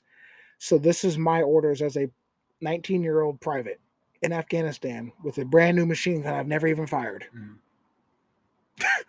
My orders were, you're going to go pull security on the far side of that bridge there. Anything that you see that moves on that side from that side, you light it up. So what was so getting told that, right? It's a lot of gravity to that statement. A lot of people who haven't been in the military can't necessarily understand what you just got told. You just got told to end whatever life that might pose a threat to you potentially. Anything that poses a threat, if they look like they're threatening towards you. This was from the XO at the time. Yeah. Our XO, because he was already there trying to be SF hoo kind of cool dude. He comes over to me as I'm in the prone position looking through my sectors of fire. Yeah. My left and my right limits of fire. Yeah. Do you have intersecting? We did have intersecting rates of fire with the other gunners that were staged and our gun trucks. Solid. But on the ground, you were the SAW, right? So I'm the SAW gunner, so I'm on the ground. Yeah, you're right fucking there. We have other guys with rifles and stuff who are repairing the bridge and stuff. But I'm on the ground as ground security. We also have our gun trucks, but this bridge is right smack dab next to a village. Oh boy. So we have the village walking around us where they're all friendly-ish. Yeah, right. Because you show me what the Taliban looks like, and I'll show you someone who's full of shit. You cannot tell the difference between the Taliban and regular people because it's all blended. They all wear the same shit, right? 100%. You're not going to be able to tell. So I'm laying there with these people all around me in the fucking prone. Donkeys coming up to me, shit and sheeps and shit everywhere. smells horrible. It's 115 degrees in the shade. I'm full kit, sweating like a Hebrew slave. Okay, and and I got these elders staring at me, just looking at like I'm the scum of the earth. And these teenagers, fighting age teenagers, coming up and spitting at me like I'm the scum of the earth because I'm in their country. And I'm like, what the fuck? And all of a sudden, phew, phew, sniper fire is coming in, and the XO is like, yeah, they've been taking pop shots all day, but they haven't hit shit. Just move around. I'm like, wait a minute. I'm like, the XO, our executive officer, and he's like, yeah, they've been taking sniper fire. But you just have to move it because they haven't been hitting it. There's just been pops and everything. We're like, are you fucking kidding me? But they've been recon there for like 3 or 4 days, and so that's what they were pretty complacent, I think, or comfortable. Okay, yeah. I'm brand new. My adrenaline is going sky high. Was this your first time being shot at as well? First time being shot at. I've never touched this weapon since basic training. I don't even know what the enemy looks like. All that training and shit that they tell you went out the window. Yeah. I have no idea what the fuck is going on. All I hear is wind, and I hear my heartbeat every fucking beat. That's all I hear. Hits me the close, man. Ooh. So I move. Okay. Now they can't see me. I'm kind of in the shadow. 3 hours later, we're out of there. That was my introduction to Afghanistan. Then I get back. I get my room. The rest of my platoon is there. They come in, that next day. We had already got our rooms assigned. We're unloading bags. Guess what? Second platoon. You guys are going out on mission next. Pack up next week. They told us pack for 2 weeks. We were gone for 2 months, Eddie. I didn't see our chew, our tent, our room, my other duffel bag and stuff. I didn't see it again for 2 months. A lot of people can't understand the living conditions of being on a hunt for that long. Yeah, so when you first get into Afghanistan, you check in to what's called like RSOI. I forgot what it stands for. It's like their recreational service orientation. I don't know. It's like there's a bunch of tents. They put you in tents. Tent city, yeah. Yeah, tent city. And it's literally just imagine like 5 or 4 no, not 5. Let's say like 3 or 4 football fields of just tents everywhere. Big ass tents that can fit like 50 people in, and some have bunk beds or just cots. Yeah. They first check you in and they give you a cot and a place to sleep, right? And then they get you your permanent residency for wherever you're going to be staying for the duration of your tour. Depending on the base, how big it is, you get a cot, a tent, or you get some places you get a bunk bed. The Air Force, they always had like double stacked bunk beds and air conditioning and shit like that. That's just facts. That's what they had. We got delivery sparkling water and limes. We didn't get that. We got tents on most of the cars, and we slept on our trucks and outside under the stars is the majority of the time when I was in country. So when we finally came back to a bed, it was fucking nice. Yeah. It was a luxury to sleep on a fucking busted ass, pissed ass mattress. You know what I mean? But it was nice, but instead of sleeping on rocks. And so we have for 2 months straight. You didn't get a bunch of changes of clothes. There was no washer and dryer for those who are listening. We would check into certain different bases from time to time to refit, refuel, unload some material, get new, refit for a day or 2, and then we would go right back out. Probably felt like a haircut and a half. It really was. After you get a haircut, and that was the thing. Yeah. So hey, these are your orders after you get back from the mission. All right, we did our refit. Your maintenance on your vehicles. You tie down everything that needs to be tied down. Okay, check it out. Here's your bunk. You have X amount of time. You guys can go shit, shower, shave. You will shave. You will go get a haircut, and you will. We don't give a fuck. This is your time to go to the PX because they have like a little store in a tent. Yeah, you go to the little store, get yourself some cigarettes or whatever you need, your Red Bull. Be back here at this time. Those, and you do it. You go get your haircut, and because you will get a haircut. That's the craziest thing. Like in the unit, you're out on missions and shit like that. And you still like, depending on obviously now we're taking fire. You're not worried about fucking shaving and shit. Yeah. But like you're out there on mission 4 or 5 days straight in one spot. You're not shaving. Yeah. You're not fucking shaving. You're not worried about fucking shaving. Yeah. You're worried about getting shot at when you're trying to take a shit. As soon as we get back to the main base, that's one of the first things they tell you. All right, we're back on base now. You have to fucking shave. They had a pretty big incident with that argument with one of my buddies, and he's from a I can't name the unit. I don't know the name of the unit. If I knew, I couldn't. But his occupational duty is to shoot people in the fucking face when he'd be shot. So he has to shave his face every now and then. He's always pissed off about it because he bumps up real bad. He's a black dude, of course. And he's like, man, I gotta fucking. Every time I see him, he's got a shaved face. He's bumped up, and it's nice to run into him. And it's so random, and man, and that's why my heart goes out to people who are forward deployed at all times. And Red Friday, we just talked about it the other day. When we remember everyone deployed. It's so special to know people who go downrange and sacrifice everything because you could die. You're just talking about almost getting shot in the face. This is by a sniper. And this is not someone you know. This is not like we're murdering each other. This is like you're in a different country. You couldn't never make it home if you had to run away from that unit and you got lost. You could never make it back to base or there's no GPS. There's no GPS. Nothing. Completely out of your comfort zone. Out of life or death situation. At that mission, we only took 4 trucks. Yeah, we only took 4 trucks. It was that it. If shit hit the fan and those 4 trucks were gone, let's just say. And you don't run on top of trucks. You don't know. No, you can't. First of all, those magnets. Yeah, first of all, those things are freaking super latched up and armored. And they have pressurized air locks because they're so heavy with all the armor. In order to open the door, you have to have those. It's either hydraulic or air. You're not just getting in these trucks. It's not happening. Yeah.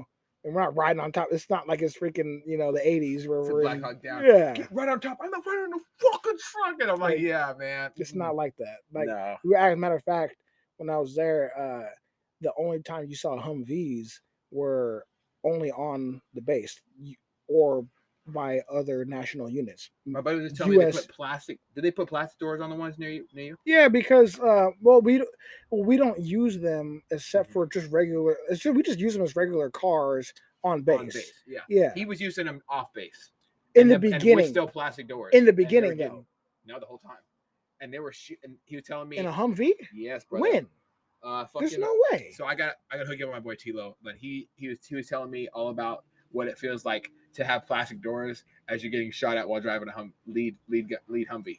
Lead Humvee. Wait a minute. Plastic when though? Doors. It had to be earlier on. Yeah, because it was definitely earlier on. Like OIF 1, OIF 2 earlier. I think so. Because I know for a fact from 2010. It was in 2001.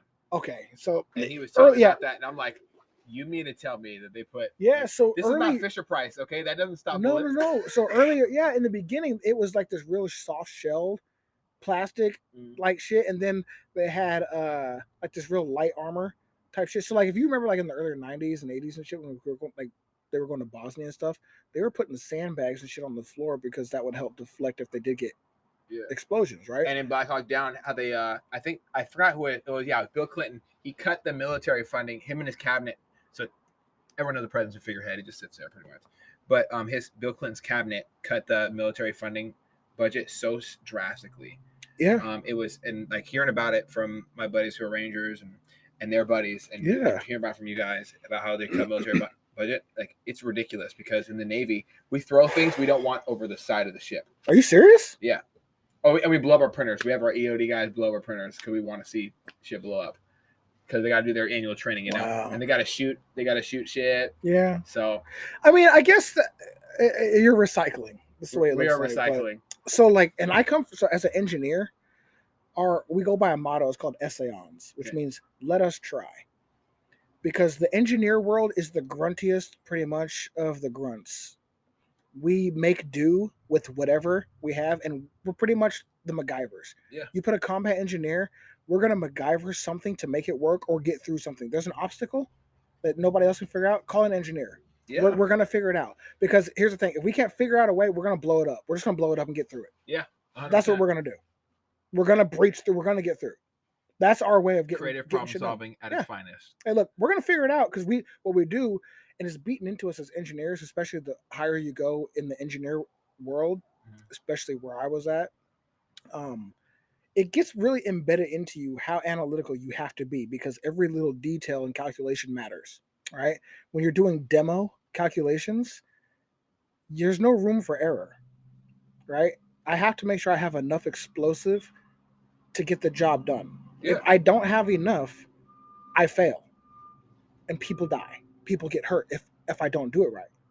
If I do too much, I fail because people get hurt and people die. Yeah. So you have to utilize the right amount of explosives to do the job to where you don't have that collateral damage. People don't think about that. No. People just say, "Oh yeah, you just blow some stuff up." No. It's not just blowing. Okay, how much? Just blow some shit. This is not exactly. This is not some Well, Tannerite getting shot at. Let me ask the average civilian, how much C4 would it take to blow up the Tacoma Narrows Bridge, to blow it up? How much C4 would it take? Or where would you even place the C4 to strategically blow the bridge up to create an obstacle to where the bridge would come down at the right time together? Yeah, people aren't gonna know this shit, man. Oh, we would have to have some architect. We would have to have some architect to know how. No, you don't. I can guarantee you get a combat engineer with a demo card. He can figure it out in within 30 minutes. The entire bridge. So you're doing all this crazy stuff. I mean, like to normal people. To normal people, who don't do what you're talking about occupationally, it sounds almost insane. It's nuts. It was nuts to me. It still sounds nuts. Was it nuts? It still sounds nuts, bro. But it's the coolest thing I've ever done, because in what other way would I even have the knowledge of explosives or even have to do that? You know what I mean? Yeah, 100%. Unless I were to go work for the bomb squad or work for a demolition company like at a rock quarry. Have you thought about taking your skills and applying them to a occupation such as SWAT and working with them? Yeah, of course I thought about it, but it's too political and I don't want to get back into that game. Do you think that I don't want to dive straight into this already, but do you think that the politics play a major role in law enforcement right now throughout America? Oh, absolutely. 100%. Optics are more important than actually helping people. Yeah, and that's why I try to work with the sheriff's department as opposed to local PD first, because most people fail to realize that your local sheriff is the most important elected official in your area. Absolutely. I completely agree, man. But they don't realize that. They don't, because they forget. Yeah. They think, oh, it's just the sheriff's department. And then you don't realize that's an elected official and can make policies and changes in your county that they have to implement. Yeah, because he's the sheriff. I want to talk to you all about your program as well.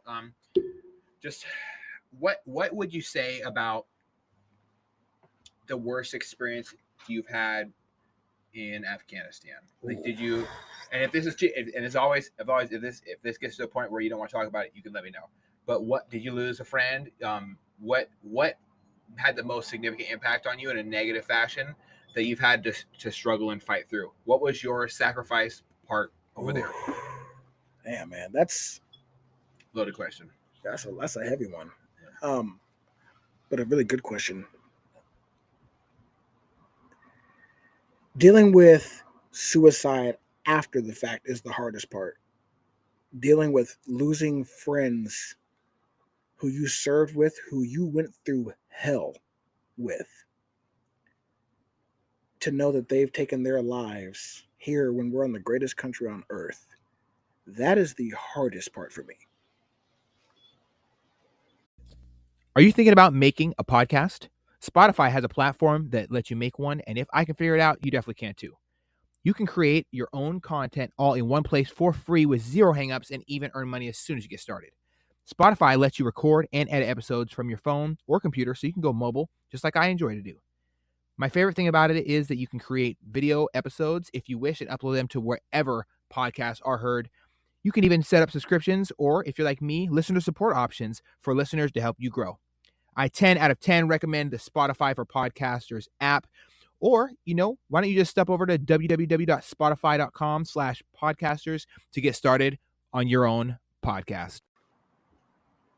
So dealing with knowing that I have my best friends, my brothers and sisters coming back here in America, the greatest country on earth, and they're taking their own lives because it's too hard or whatever. Maybe they don't have a purpose or whatever the case was. That sucks. That's hard, man, because I can tell you for a fact that this country is not perfect, but I wouldn't want to be anywhere else right now because we have the ability to be greater and continue to be greater. But when I have brothers and sisters taking their lives, that hurts me more than anything I went through in Afghanistan. And we went through some hard shit, man. Some real hard shit. Like the things that I got to witness and have to go through at a young age, at 18 or 19 years old. And you've had a traumatic life before that as well. Well, I didn't think of it as that. It's just my life growing up. That was just me. Look, bro, this is just me growing up. I didn't think of it as traumatic. This is just, hey man, your dad died when you were 5. This is you guys are dirt poor. This is just life. I thought that's how life was. I did not, and I thought the idea of being on TV or being rich or anything like that was just a fantasy. So the military was my only option to try to get a different set of eyes and to see something different than the desert of New Mexico, right? Yeah. So your I'm people are out here taking their lives, and it hurts because now I look at it as, bro, we went through this together. We went through all of that in Afghanistan together. And you couldn't have called me? You couldn't have called me? And a lot of the time, that's all it takes. fucking phone call. People just need to be heard sometimes. And I struggle with it myself with staying closed off with my own shit. But at the end of the day, I look at Afghanistan as, that's something that we got through. We took injuries, but every single person came back home in my unit. We didn't lose anybody while we were there. That's awesome, how, man. But it was because we didn't have a choice. Eddie, we didn't have a choice. It was only us looking out for us. Yeah. Those 12 months that I was there, those people became family beyond anything that I could ever say. And when you're taking pop shots and things like that, at first it gets extremely scary. But after a while, you start to get, I hate to say this, dumbed down to the idea that you just accept the fact that you're gonna get pop shots that come in. You get numb to it. That sucks. But it's scary to think about. You get numb to it. And then your first explosion happens. That'll put hair on your chest that you didn't think was possible growing. Because you cannot anticipate an explosion. You can't. Not unless it's a controlled detonation that I'm doing. Yeah. You know what I mean? You know what I'm saying? Yeah, I don't want to make a joke there, but I would say I don't even think that would put hair on my chest, man. I ain't growing no mustache. Baby face for life, dude. You asked me what some of the most hard stuff was when we were there. Let me take you to September 23rd, 2010. Okay. This is a date that I will never forget. Because that was the first time that I was involved in an explosion. And that's where I received my first injury due to combat that I rubbed off and shrugged off, which fucked me to this point now. Okay. So September 23rd, 2010, we're on a bridge site. We have already been there for, I think, 3 days on this one particular spot. We go into this location where there was a concrete bridge going over like the arroyo. It's like a little river area. Okay. Where when the flood season happens, they have to have the bridge to get over so they can continue traffic and get their goods across the country. And people fail to realize Afghanistan is not all Taliban. The majority of the country is just good, hardworking people trying to make goods and travel around and live. Yeah. And live. But the Taliban has ruined them. You look back to like this early 70s and stuff before, Russia and shit went over in the Taliban and all that bullshit that happened. Afghanistan was a poppin' fucking place. It really was. It was more westernized. I mean, people were walking around in jeans and shit. It was a happening place. Mm-hmm. People don't remember that. And it's sad to see how bad it is in 2022. I was there in 2010 and 2014, and it didn't change. It didn't change a bit. Eddie, I was on a bridge site. We were pulling our own security. We had 6 gun trucks on the outskirts of this bridge area. Imagine a bridge you're trying to get to, and there's one bypass, a dirt bypass, but it takes you all the way out through the desert to get around. Okay. Okay? The only way for you to get to the next point is through this bridge. The Taliban knew that because they want to control the Everything. area. Yeah. So what do? They know if they take out the only way that the people can get goods across, if they take it out, they control that area. So what do? They take out the bridge. So they literally blew up the bridge. So the concrete bridge that they originally had built, collapsed directly in the middle. They know what they're doing. They blew up the bridge. So there's no other way to get around unless you take that bypass, which is controlled by the Taliban. Do you see where I'm at, Eddie? Yeah. So you are going to go fix the said bridge. Not only are we going to fix this said bridge, we have to take the bypass to get to the opposite side of the bridge. Oh, fuck. Because in order to build a bridge, you have to work from both ends. So you're at half fighting force as well. So now we have to break down part of our convoy to go through the bypass, to go set security on the far side of the bridge, maintaining security on the short side of the bridge, and making sure that while this bypasses, our guys are going through this bypass, they don't get fucked. All at the same time. I just want you to put that into perspective real quick. Okay? This is how long our convoy was. We had close to 30 vehicles in our convoy with 6 to 8 gun trucks. And the rest was just equipment. The rest was just equipment. Yeah. To put that into perspective of how many moving parts there are to sit in one isolated area controlled by the Taliban. Okay? Yeah. So we are there. Actually, I remember this bridge. It took us 3 days completely to tear this bridge out. The mission was to tear out that bridge completely because they had a bridge that was there. It was fucked up. And they were using those pieces for shrapnel to fuck us up. So our mission was to go there and take that bridge out completely. And then we were going to come back later and put in a new bridge, a stronger bridge that they couldn't fuck up as well. A better bridge. Yeah. I see. Okay. So that was the mission, right? Mm-hmm. It took us 3 days to do it. Day 1, we're there, no problem. But of course, the only other way to get through this bridge, Eddie, as we're repairing it, is through where? Taliban. The bypass area. Where we also have our security out there. But so I'm controlling the vehicle entry point where I'm letting traffic. It's the traffic control point. Okay. I'm like the traffic cop here in America, except in Afghanistan with a machine gun and a radio. And if you charge the control point, you get lit up. I'm the only guy out there as a private. I'm getting lit. I'm the first one they see.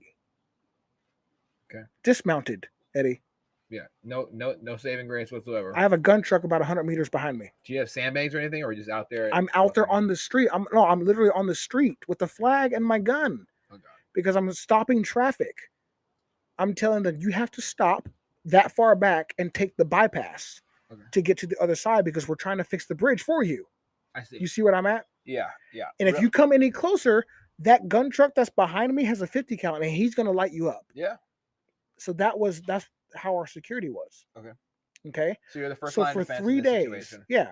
For 3 days, and we're way out in front, way before even the bridge site. This is where, to make sure our guys are safe. That's how far out we were. We made a huge 360-degree cordon, and then you have the Taliban sitting right there, watching us. We knew they were there. Yeah, it's not a good feeling. But there's nothing we can do because our orders are to put this bridge in, and there's no support for us at this time. There's no other units in there supporting us as far as security. None. Zero, Eddie, because they can't come out there if the route is not cleared. Well, who clears the route? The engineers do. Yeah. Well, they're not going to send another engineer unit out there to clear the route if we're already there, Eddie. Yeah. Do you see what I'm saying? Really. So there's like multiple levels of fuckery here. Yes. So you look at the multiple levels of fuckery. This is, and I have to break this down for people to realize because they don't think about it this way. No. So they're not, the big military strategically is not going to send another engineer unit out there to clear that area because we're already there. Or an entitled completely and we all infantry unit. And we can and we have the ability to do it. Our vehicles have the mine rollers on the front. That's what you were asking about earlier. Yep. The mine hound. We have the mine rollers on the front of our vehicles and all that stuff. We're certified. Yeah. So we have all that stuff. So we're out there proofing our route. It's a rough proof, but we're proofing a very, very rough area for where we are, and that's it.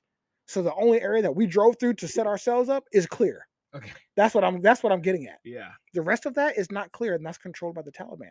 So they're sitting there in the village watching us for the first 24 hours, They're watching every movement that we have, Eddie, where we stage our vehicles that aren't being used, how we're rotating our other vehicles when we're repairing and tearing this bridge out, how we're doing our security rotations. Sounds like they're collecting human intelligence. That's all they were doing.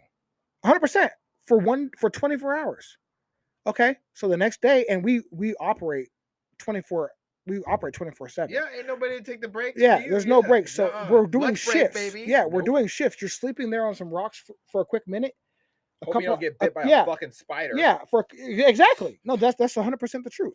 You're sitting there with your MRE for a couple hours. You get a couple winks with you and your battle buddy, and then you go back out to work, and you're working on this fucking bridge, and you're tearing this thing out. You're doing this every single day, and then you're rotating with the guys who are in the trucks. So you have to have a guy in the truck as a driver and a guy in the truck as a gunner, maintaining 24/7 in the gun trucks. In case something happens, they have to be able to maneuver at a moment's notice. QRF. Exactly. So we have a gunner and a driver awake 24/7. That's your security with a couple dismounts as well. Okay. Right? That's our security 24/7. Plus your crew that is repairing and tearing out the bridge. Okay? 24/7. You see where I'm going with this? Yes. Everyone's tired as fuck. It's hot as fuck. And we're sitting ducks. And you're sitting ducks, completely exposed, with people watching you that may or may not want you to die, depending on what day it is, because or who in their family has been killed by an American. Well, not only that, Eddie, but now we're disrupting their flow of goods. And Taliban's gonna Taliban. Yes. The Taliban's not going to stop Taliban, and just because we're there. Oh no, it's like a statement too. Taliban is gonna Taliban. And here's the thing: they're going to send regular Taliban guys as regular people in vehicles to drive by our bypass to see what we're doing, and they did just that. And my orders were: if they don't stop past this line, you start shooting, and if after that, let the 50 cal rock. Yeah. You get the fuck out of the way while the 50 cal starts rocking. You know what it's like when you have to trust your buddy behind you who's shooting a 50 cal? Not to hit you. To not hit you? Do you know what kind of trust you have to have? And they're rocking irons on those things. It's not like a red It's all dot. iron It's not sights. No special. You have a couple special John Wick. No. Let me tell you, you have a couple of tracer rounds and you walk it in with the 50 cal. Yeah, you okay. Walk it in. So let me tell you right now, I have to trust my gunner. Mm-hmm. So if I've pissed off my gunner for whatever reason that day, whether it was about whatever porn he didn't get to watch, or I took his money from the cards we played, or dominoes, or whatever. If I pissed him off for whatever reason, you're sweating a couple more. In 2 seconds, he could take me out with a 50 cal round and I'm gone. Yeah. Now, obviously, he wouldn't do that, and he didn't do that.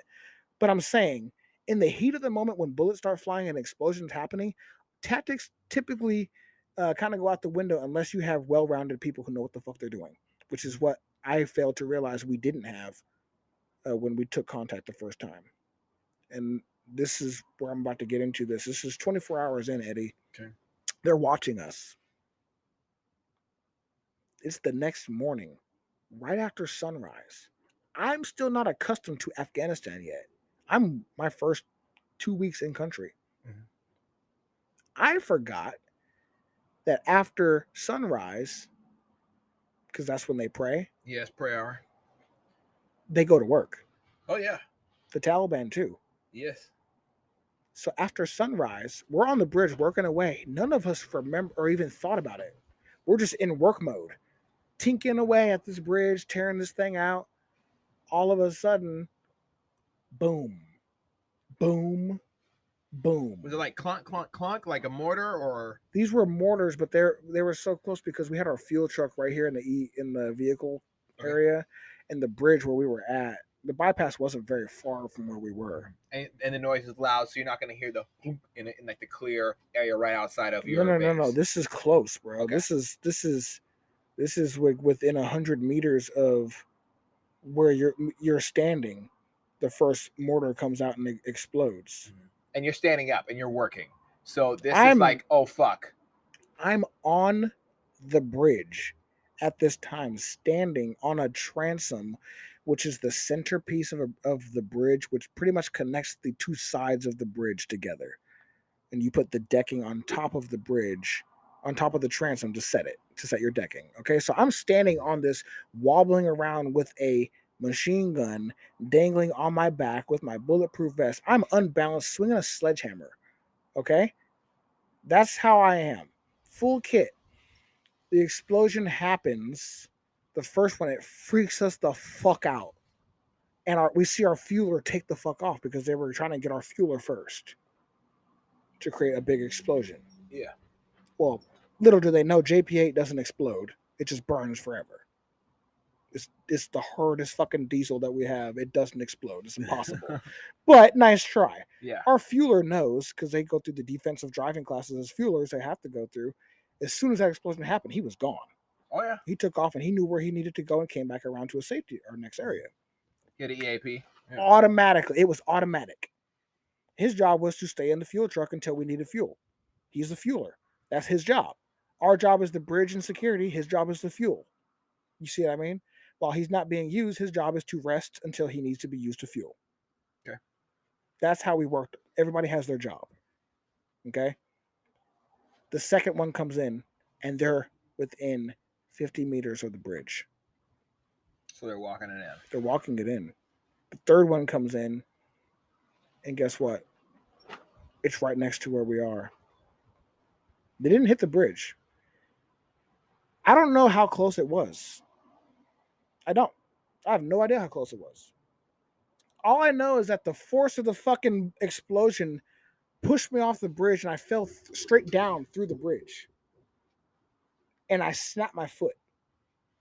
Jesus. And I grabbed my weapon, ran back up the rocks while people were running. I'm watching my brothers and sisters running, grabbing their weapons to start laying down fire and get ready for what's to come.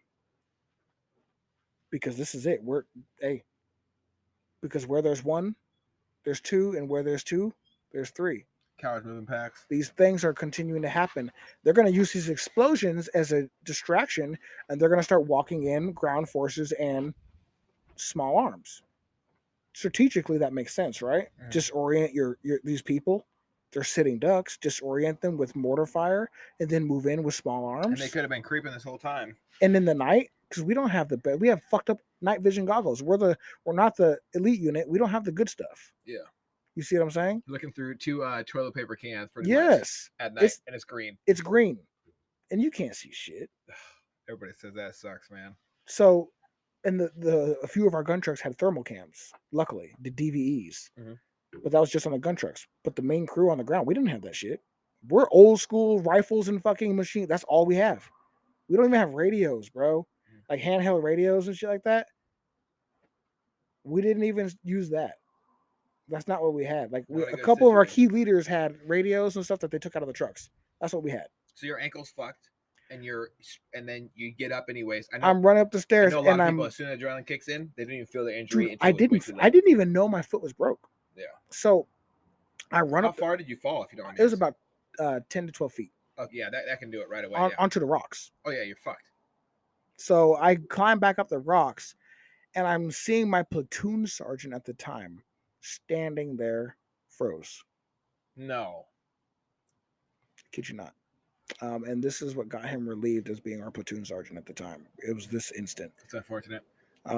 So I get back up there, and I'm watching the rest of my battle buddies run down. They grab their weapons, and I'm telling them, get under the bridge, get down there because there's cover. There was some tunnels for the river bypass, the culverts.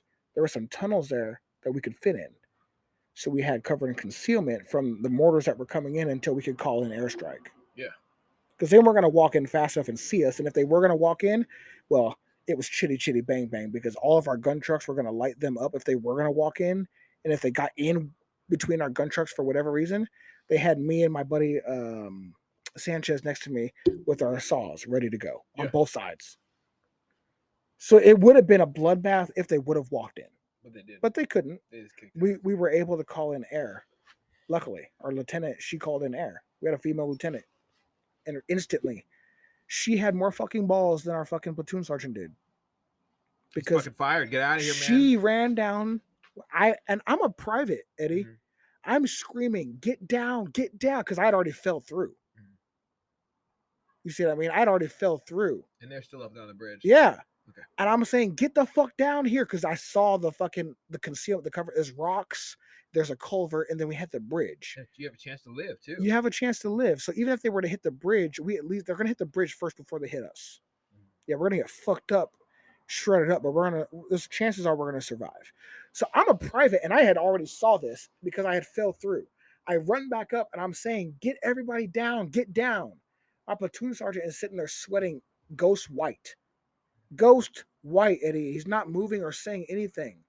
And I'm like, hey! And I like fucking grab him and I start shaking him. And I'm like, we gotta get the fuck down here. Yeah. And he's like, yeah. I thought, yeah. So he went in shock. So yeah, and I grab him and I pretty much push him down, like push him to like go. And I grab a couple other guys. I'm like, let's go, get the fuck down here.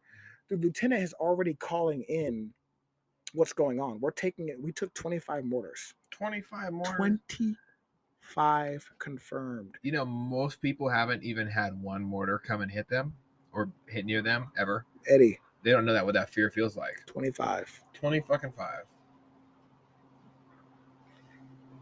Yeah. The thing was, we couldn't shoot back at the area where we suspected that they came from because we could not see directly where it came from. All we could see was the arch of it coming down and then boom. Yeah. But we couldn't see where it was being fired from. We had a general idea because about 600 meters away from where we were, there was a little, not really village. It was like it was a tiny village, and they had a school there that was actively being used. So we couldn't fire back at that area because school was there and there were children. And you can't shoot at children. No, Eddie, there's rules. We don't know. So our lieutenant called in the airstrike. The planes came in, but guess what? The planes could not fire, Eddie, because it was a school and they could not confirm that the mortars were coming from there. It was speculative. Yeah. So they did the best that they could and they dropped some flares to scare them away. Did it work? It worked. Hey! Eddie, it worked. It worked, and you saved that douchebag who froze up, sadly. Yeah, well, guess what, Eddie? When I mentioned that, I got told, shut the fuck up. You're a pussy. You didn't break your foot. Quit being a bitch.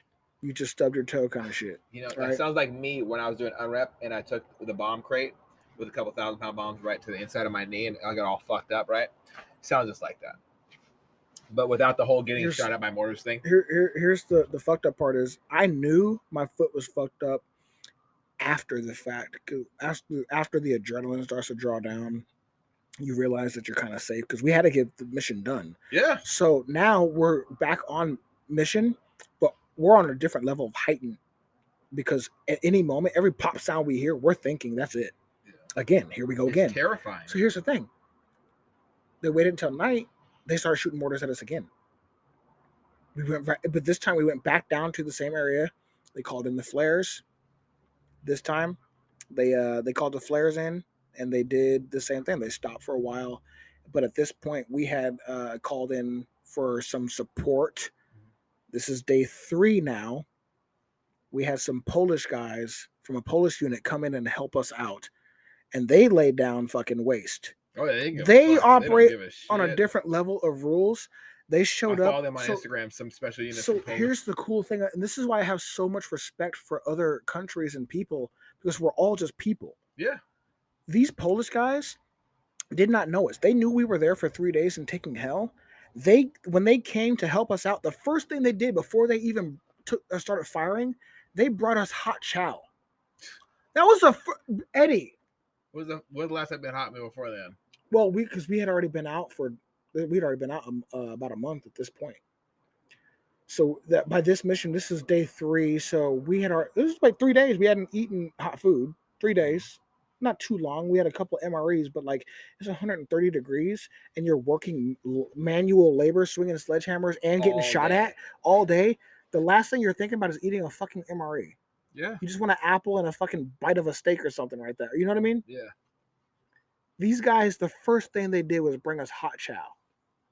They issued us dishes of hot chow, and then they took off in their version of a striker, and then they just they just start laying down waste in the area while we were putting in the bridge.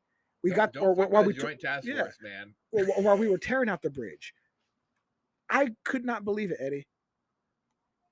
These guys literally were there for us, and we didn't speak a lick of their language. The love and compassion that joint forces have for each other is over the top.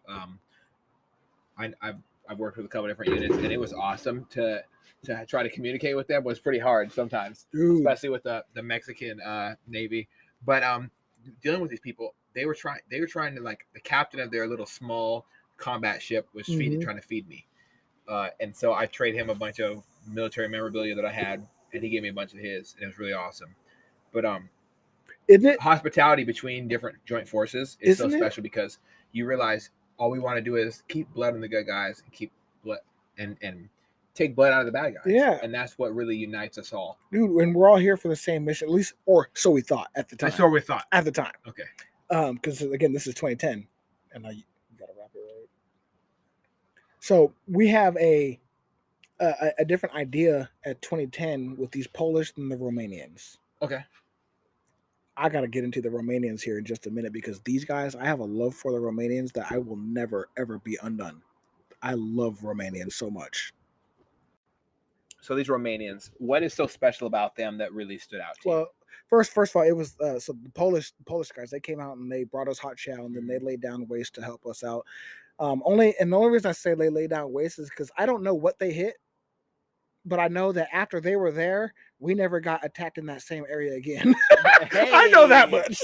I don't know what happened. Checking the box is a win. You know what I mean? Yeah. And we got 3 days. We got the bridge out, and we went back to Kandahar. We unloaded all the bridge parts, and we're talking about what happened. We're talking about how, hey man, you ran like a bitch when the bomb came in or whatever, and we're talking crap to each other as dudes do, And the funny thing is everybody experienced the same situation, but we all experience it differently. Yeah. You know what I mean? So it's everybody had different experiences. It's like we all went through the same thing, but everybody has a different version of what happened. So we had to write up these statements and stuff like that, and that's what fog of war shit. Yeah. Right?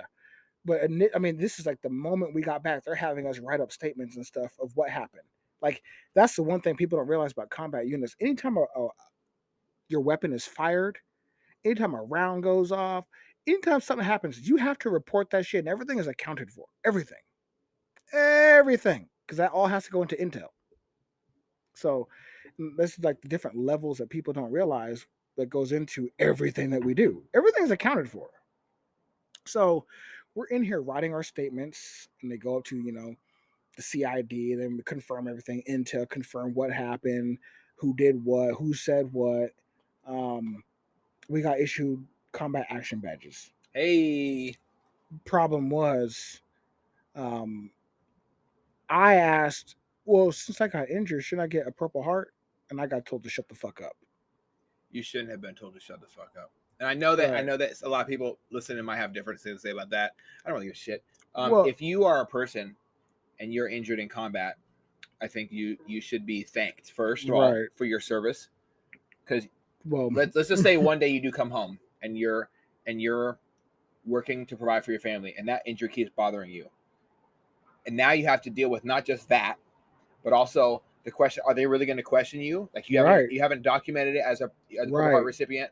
Who's to say you really are a combat vet? Who's to say you were really even in combat? Does this paperwork say it so you can get disability? You go through a lot of shit outside of it, and so anybody the fact that you got to prove it to that fashion, yeah, it's a mess. Like, I'm still going through my disability paperwork and shit like that. It's terrifying. Like, I have a really big issue filing for disability, and doing it. It's tough. It's because it's a government-ran thing, so they want to make sure, well, you have to prove it to us first. Before we give you anything, you got to prove it to us first. And it's like, why the fuck would I make this stuff up? You sent me to Afghanistan. Like, I didn't fucking just want to go. Yeah, you sent me to do this shit. I didn't ask to do this, But, so, I asked about it, and I got told to shut the fuck up by not my squad leader, but the section leader we had. Shut the fuck up.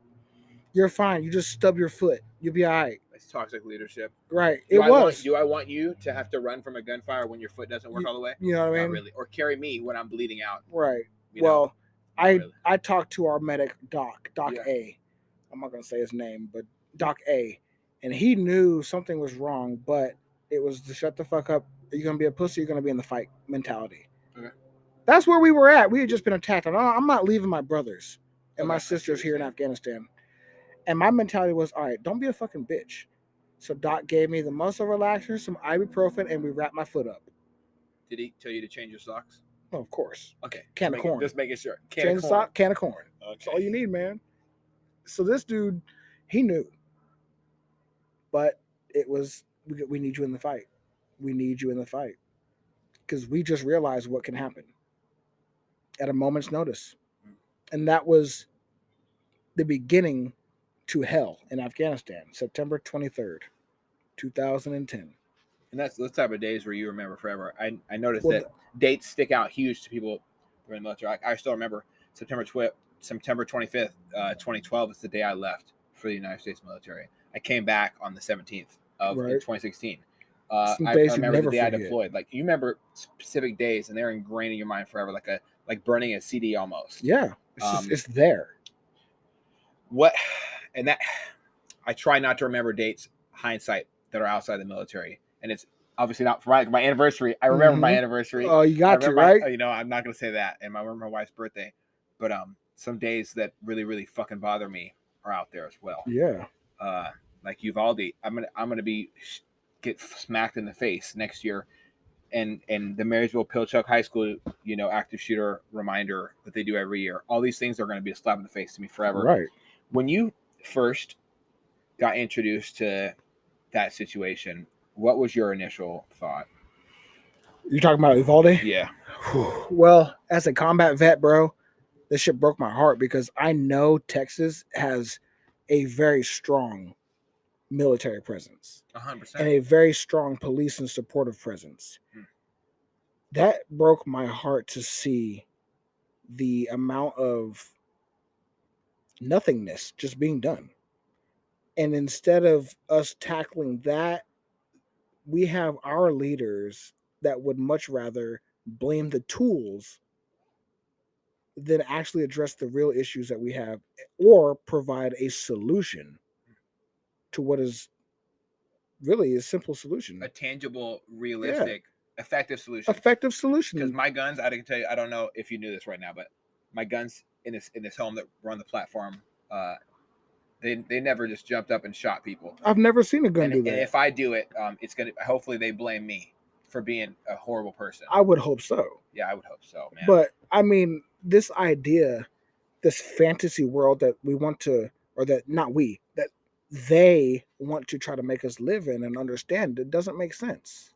Absolutely. These same tools were used to protect me, and I was qualified and willing to use those tools to, well, protect us for our freedom when I was in Afghanistan and keep us here safe. So why all of a sudden are you trying to limit my ability to use those tools as a well-armed, licensed citizen? 100%. I mean, I don't think you don't obviously you don't look like an active shooter, and I can never tell you whether you are going to be one or not. You show me what an active shooter looks like, I'll tell you what the Taliban looks like. Well, exactly. And there's no perfect picture of what someone is.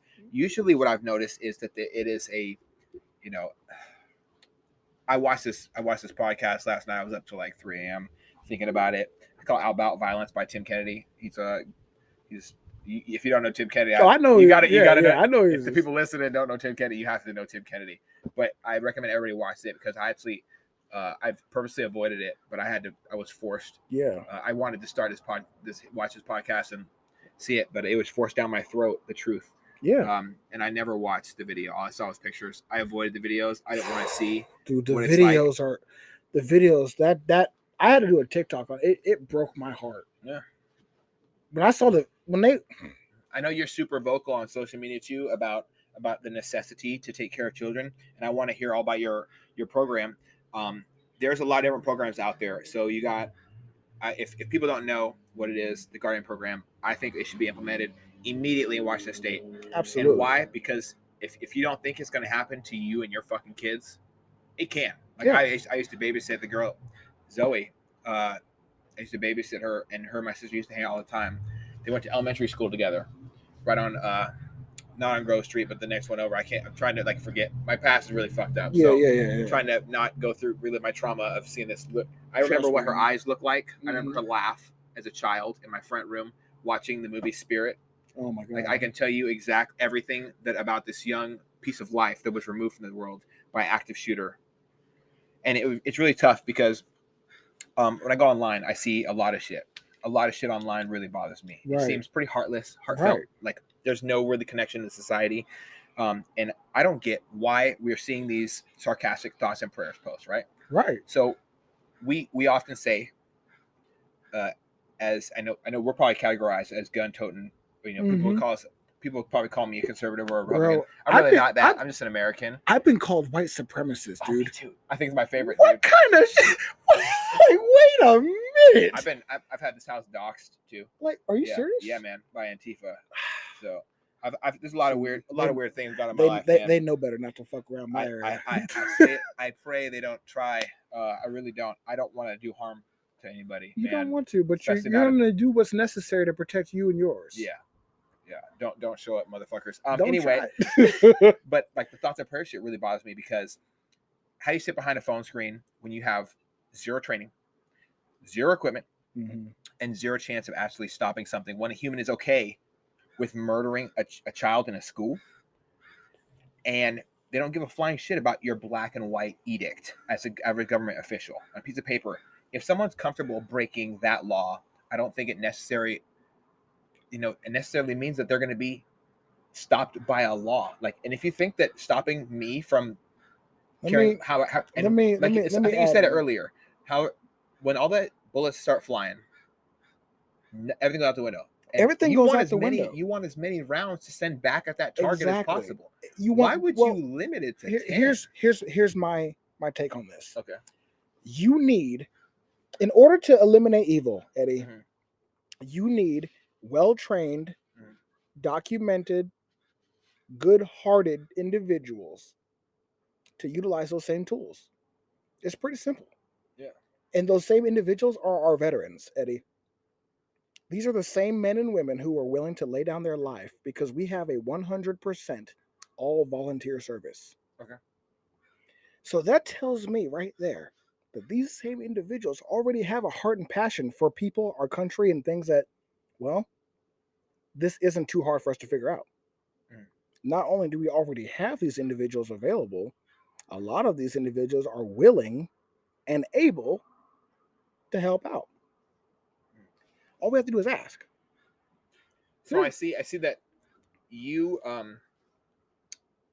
taken a lot of action in the recent history of your program that you're starting going on, and I think it's fucking awesome. So 2, I want to hear all about it, and 3, we spend our taxpayer dollars, and we bring in police officers. I say officer as a joke sometimes when I do the same shit. Off, so don't say Mr. Ossifer. Mr. Ossifer, I'm sorry. Yep, I do the same thing. But we hire these police officers. I know quite a few of them, and I think they're awesome. I think it's really special. I always wanted to be a cop when I was a kid. Growing up, not so much.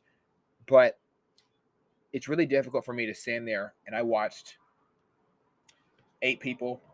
It was their initial response, looks like, as far as security cameras. Get all the way up to there, start taking gunfire, and run to the other side of the hallway. When they first started hearing the gunfire, they knew exactly where their target was. They knew what the target was doing. He was targeting innocent children. Yeah. This was not at middle school or high school, and it doesn't make a difference. But these were like little kids. Like, oh, welcome to your first day of school. Let's take pictures. Like this is they haven't even stopped that phase yet. The parents haven't even stopped that phase yet. They're sending their kids to a little small school. And I actually learned some other information about this too, because that school is right on the border. And it's really interesting because he walked in the front door post the lockdown being set. Really? Yes. 2 people confronted him at his vehicle when he crashed into the ditch in the front. This is all just via what I've seen on the as far as the video goes. Yeah. So what I was going to say is that people talk about propping doors open was a big thing. The door was fucking closed. It was in a lockdown situation. The door was not locked. There is a lot of things that we do regularly throughout society, like give a Costco card. You have to prove who you are to get in the fucking Costco. Right. you have to go and find the office. You can walk around freely inside of our schools in this country, and you can find a school, like find any school in this area, and go. I've actually done this post Uvalde shooting to see if anything changed. Yeah. I've walked onto, and it was actually to pick up a child though. So don't. Right. I'm not some crazy guy. No. But So I went to pick up my makes wife's sense. little brother, right? And I'm just walking through unarmed, of course, because I followed the pretty little gun sign, right? So I'm unarmed, and I'm going through the school, and I walk onto to pick him up, and I got lost, and I went to where the gym was, where I knew he was. So I knew he was in the gym because an after school activity. Yeah. So I'm walking all over the school right before they get out. No one says a word to me. I got a lot of smiles and waves. Nobody there knows me. I'm not on I'm on the student pickup list, and only one person or three people in the pickup area know what that is, who's on the list. They see us every day. Yeah. So I'm walking over to school, and this lady says, "Oh, the office is this way." Yeah, it's over there. They'll tell you where he is. Not what are you here to pick him up for? Not anything like that. So that to me tells me that it's completely the school is what's called a soft target, and I know you understand what a soft target is. Absolutely. I think it would be good to make schools harder targets. We have so many great things that protect our elected officials, our politicians. They actually have some of them. I don't know if you know Mayor Lori Lightfoot in Chicago. Yeah, Beetlejuice. Yes. So during the protest when they were setting fires, the ones that turned into riots. Yeah. She actually had over, I think, 20 cops stationed on her street where she lives in her residence. So she used them as like private military force, pretty much. She said specifically that people don't need it, but then she went and had her own private. Yes, she had her own private, and they were all fully armed as well. And I don't know what orders they were on, but it's really interesting to me that we have all these things in place, and we use guns to protect our elected officials that are being paid by our tax dollars. Yeah. What goes to our children? I know a lot of property taxes usually is actually how our school funding, depending on what state you live in, goes to that. That's sad. Why are the children not being solidified as the most important thing in the world? Well, they're not even fucking military age males. Eddie, I'm making that change. I'm telling you right now. I will be the guy to be very loud on social media and to the public if I have to be. We can keep saying why all we want.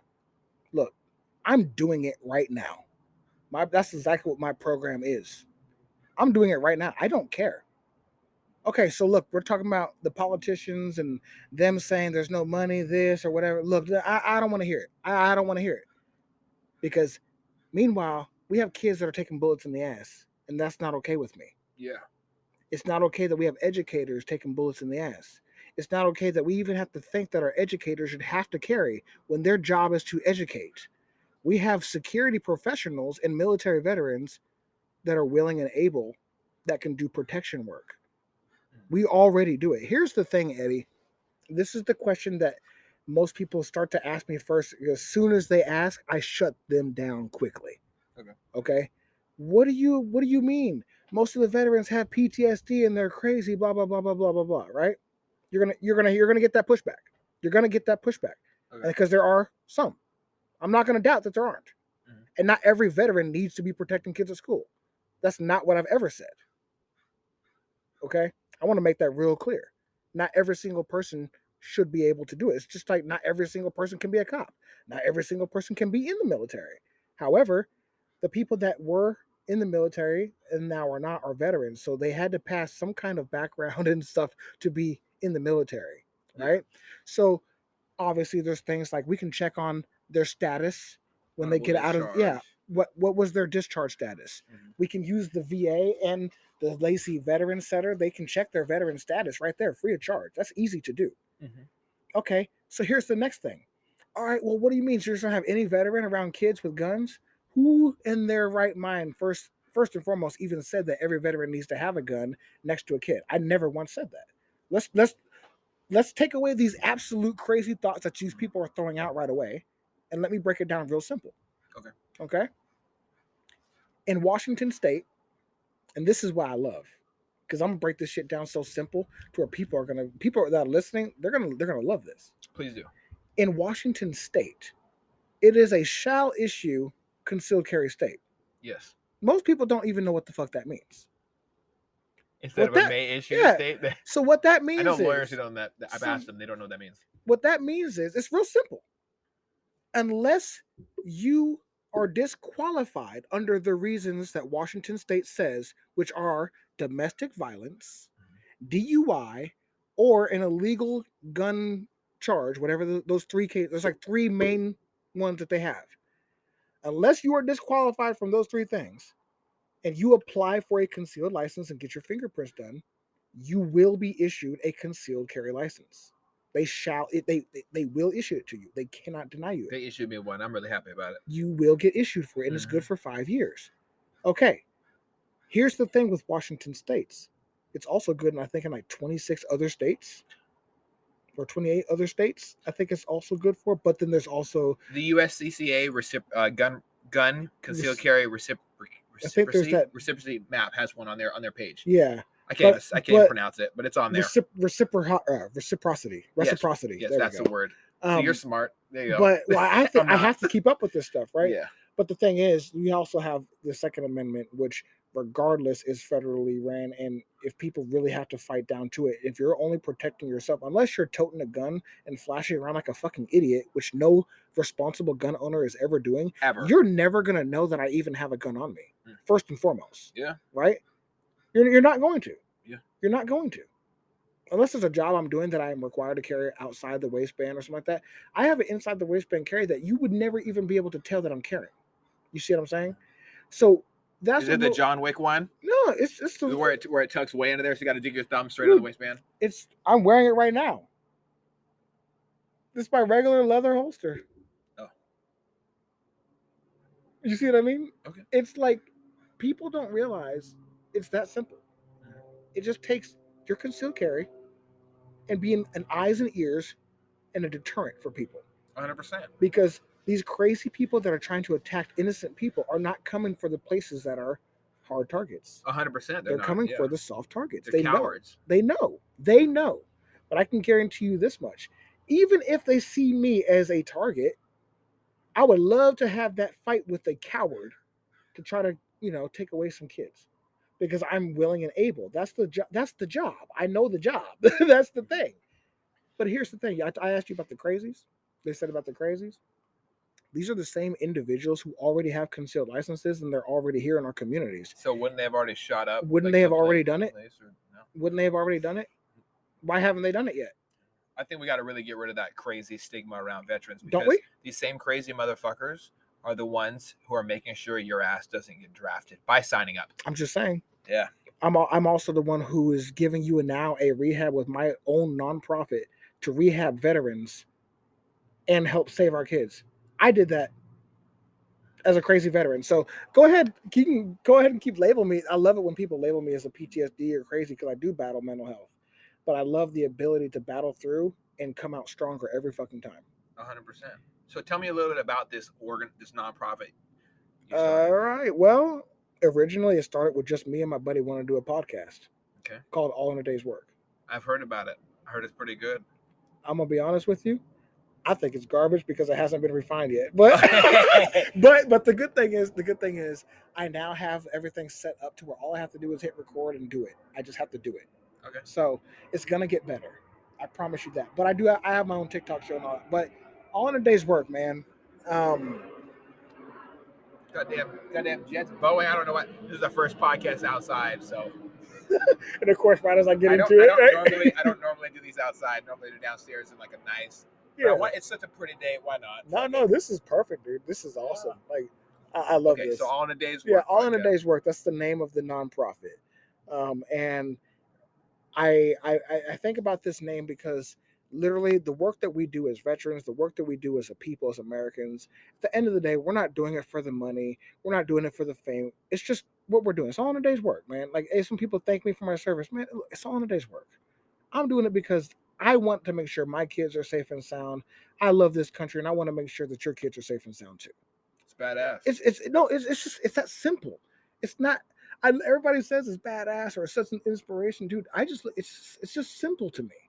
Look, I came from absolutely nothing, man. I had a horrific childhood.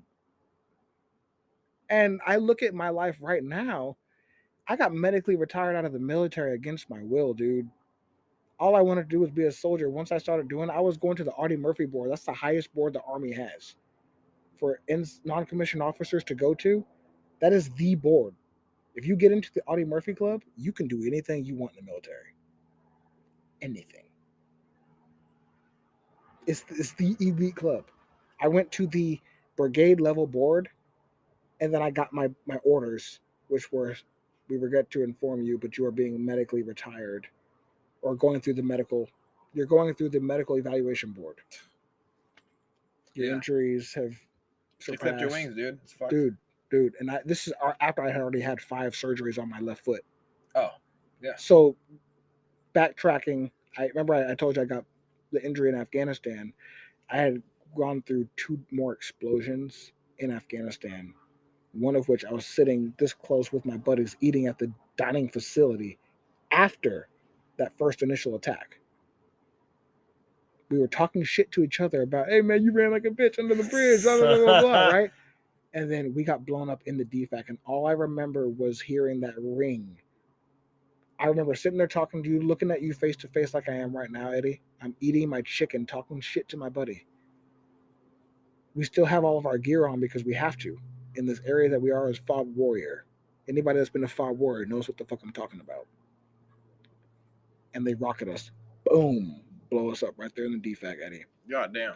Eddie, all I remember was sitting there, and all of a sudden I look up and I'm on the ground. There's food everywhere. My helmet is hanging off of my head. And all I can hear is that ring, that loud popping and ringing, and everything is moving slow.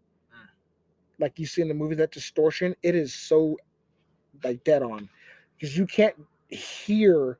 It's like you hear everything, but you can't focus on hearing anything, and everything's a blur. And it's so loud. And I thought I was deaf.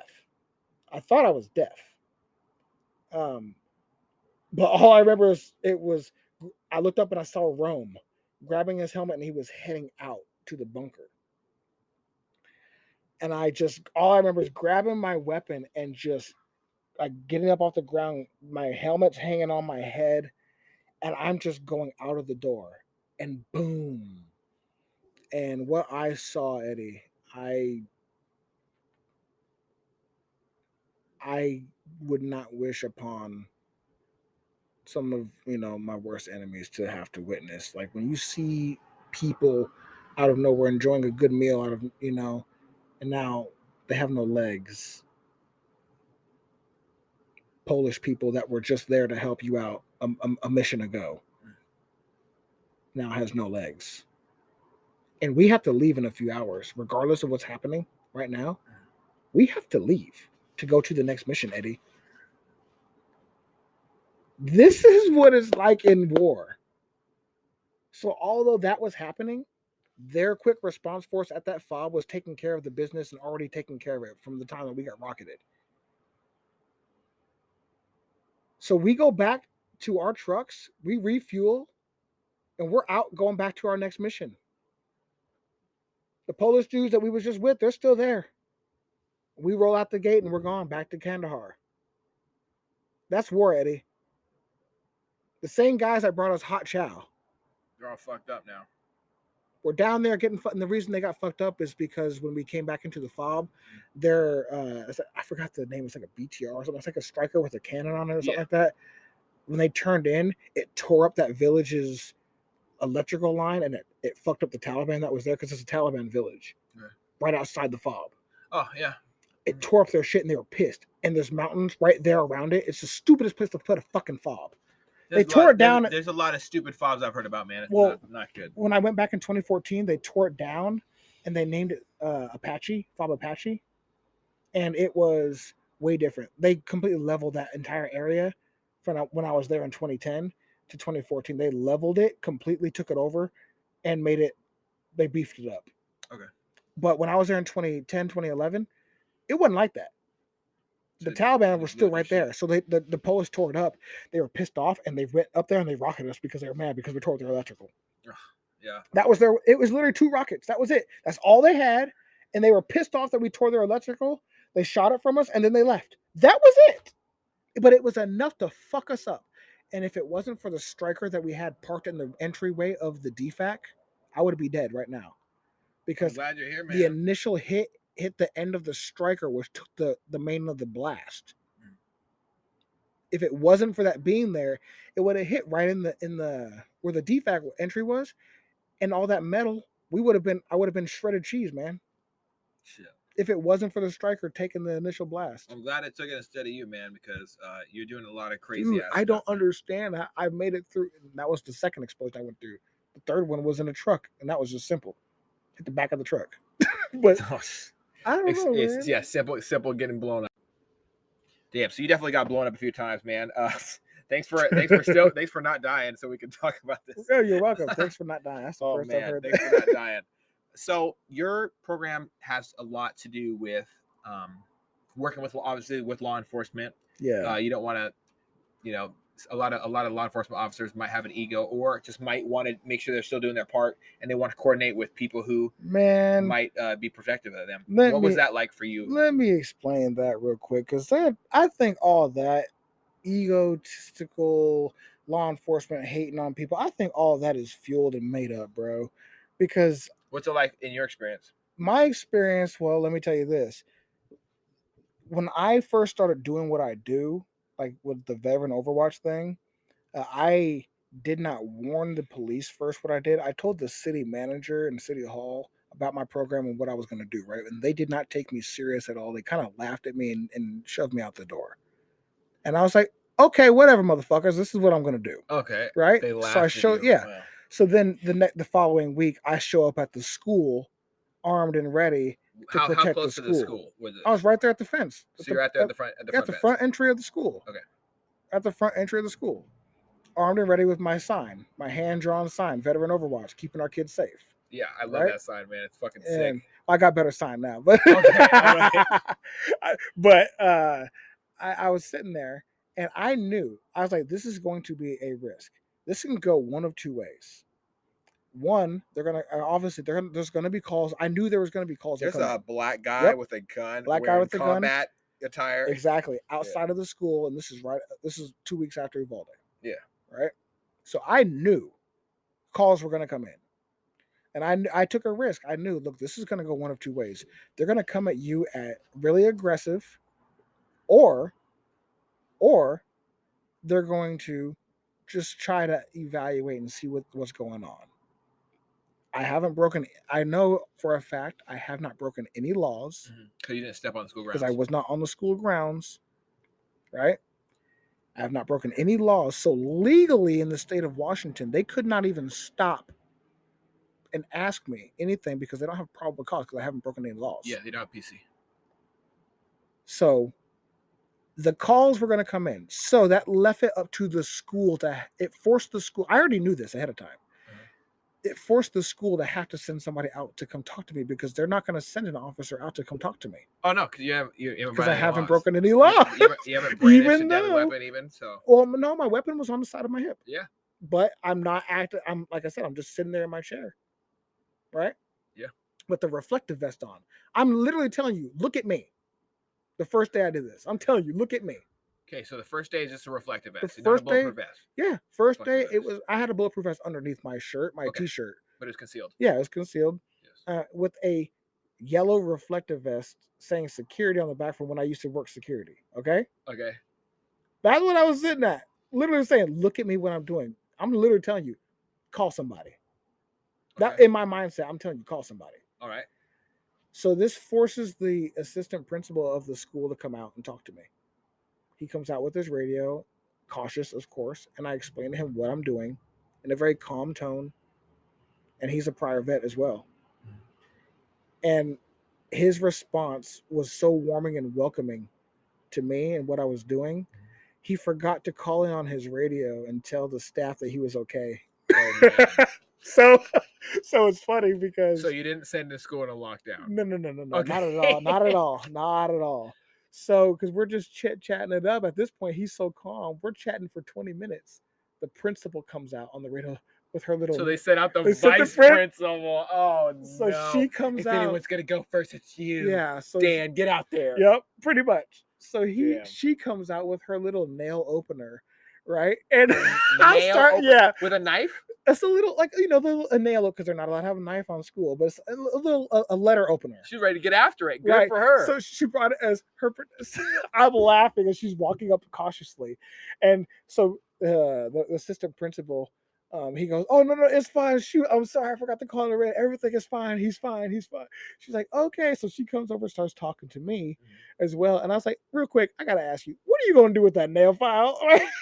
I start laughing. Please don't stab me. She's like, "Well, you never know." I was like, "Ma'am, I'm wearing Kevlar. What are you gonna do?" And I start tapping on. And so the three of us were out there cracking up, laughing and joking. Yeah. 20 more minutes go by. She forgets to call on the radio that she's. I kid you not. So we got a domino effect. So she's like, she realized because they sent like one of the other teachers out. Is everything okay? She was like, did this teacher have a gun? No, she did shit. Okay. She was just like, is everything okay? You guys are still talking. And she goes, oh no, everything is fine. And, we're so glad that you're here now that they know everything is fine.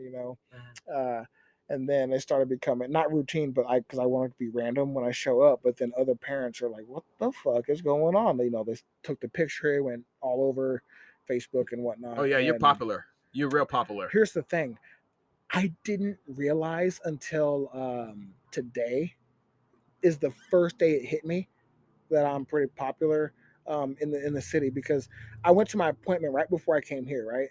And I'm checking out for my appointment and setting up my next appointment. And the lady's sitting there looking at me, and she's like, "So I just gotta ask, like, have they like hired you full time at the schools yet and whatnot?" I was like, "Do you know who I am?" And she goes, "Honey, everybody in the town knows who you are." Hey, you really thought you was incognito, huh? Bro, not a chance, sir. I'm rolling around. I'm just like happy, like, hey everybody, how you got? Like acting like nobody knows shit, and I keep getting people ask me how I carry my gun. I said I always say incognito. Incognito. Like, what the hell racist shit is that? I'm like, no, bruh, it's hidden in a black space, incognito. Bruh, hey, and they can't. It's a good joke, bro. They keep laughing. I love it. The woke culture can't handle that. Oh, you know what? The woke culture loves me. I am the most awake. I'm awake. I've been awake since 3 a.m. Yes, I'm the wokest. Yes, hey, they can't fight it, can they? Yes, I'm so tired. But no, but it's really cool, man. So I all get these people are coming out, and they're all trying to like set levels of defense in the school without going to lockdown, without calling the cops. All at once. So the cops have been called. Oh, they have. By one of the concerned parents. Oh yeah, I'm sure. Of course. Mm-hmm. But because there's a stigma about guns being harmful. And this is a blue state. Yes, very blue. However, I live in a pretty right of center county. Yeah. Life is good. So, and I know my laws. I haven't broken any laws. I knew they weren't going to send a deputy out because I had already seen Deputy Rose at the school. Yeah, and you're not there to harm people. I'm not there to harm people. And I'm literally saying I'm here to keep my kids safe. Yeah, and you'd rather die than allow them to, get hurt. So me and my K9 were standing there, my K9 Roscoe. And you have a K9. Got K9 Roscoe, purebred German Shepherd, 98 pounds. Is this the MWD by chance? I'm not gonna go into what he's capable of doing. Okay. I'm just gonna let you know he is a very pretty dog. Very pretty dog. He is full service. Yes, full service. All right. Multi-purpose service animal for me, and I'm also training Jade to take his place here this year. Anyways, but so I'm standing there and I have my sign, and obviously I'm not there as a threat. Mm-hmm. After school lets out, the staff leaves.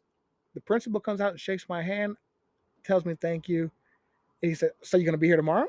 And I'm like, "I can't be. I cannot disclose this information." So I go, "I can be. Would you like me to?" He's like, "I'm just saying, absolutely." He's like, I don't care if the school board cares. I was like, "Don't worry about the school board. I'll take care of the school board." The school board? You mean the people that just sit in chairs and meet? I was like, do they get paid to do that shit? I don't even know. I don't even know what they do. I don't even know. I think it's part of their salary as administrators. You know what I mean? Because they're salaried. So it's mandatory meetings. They're not showing up there because they're excited like you are. They're salaried employees. Okay. You know what I mean? So, but I'm like, I can be, So I started building that relationship with them and the parents, and now the parents are like, "Yeah, we bring you water, coffee, donut." And now it's like, now I go to the high school as well. That's even worse. But the high school.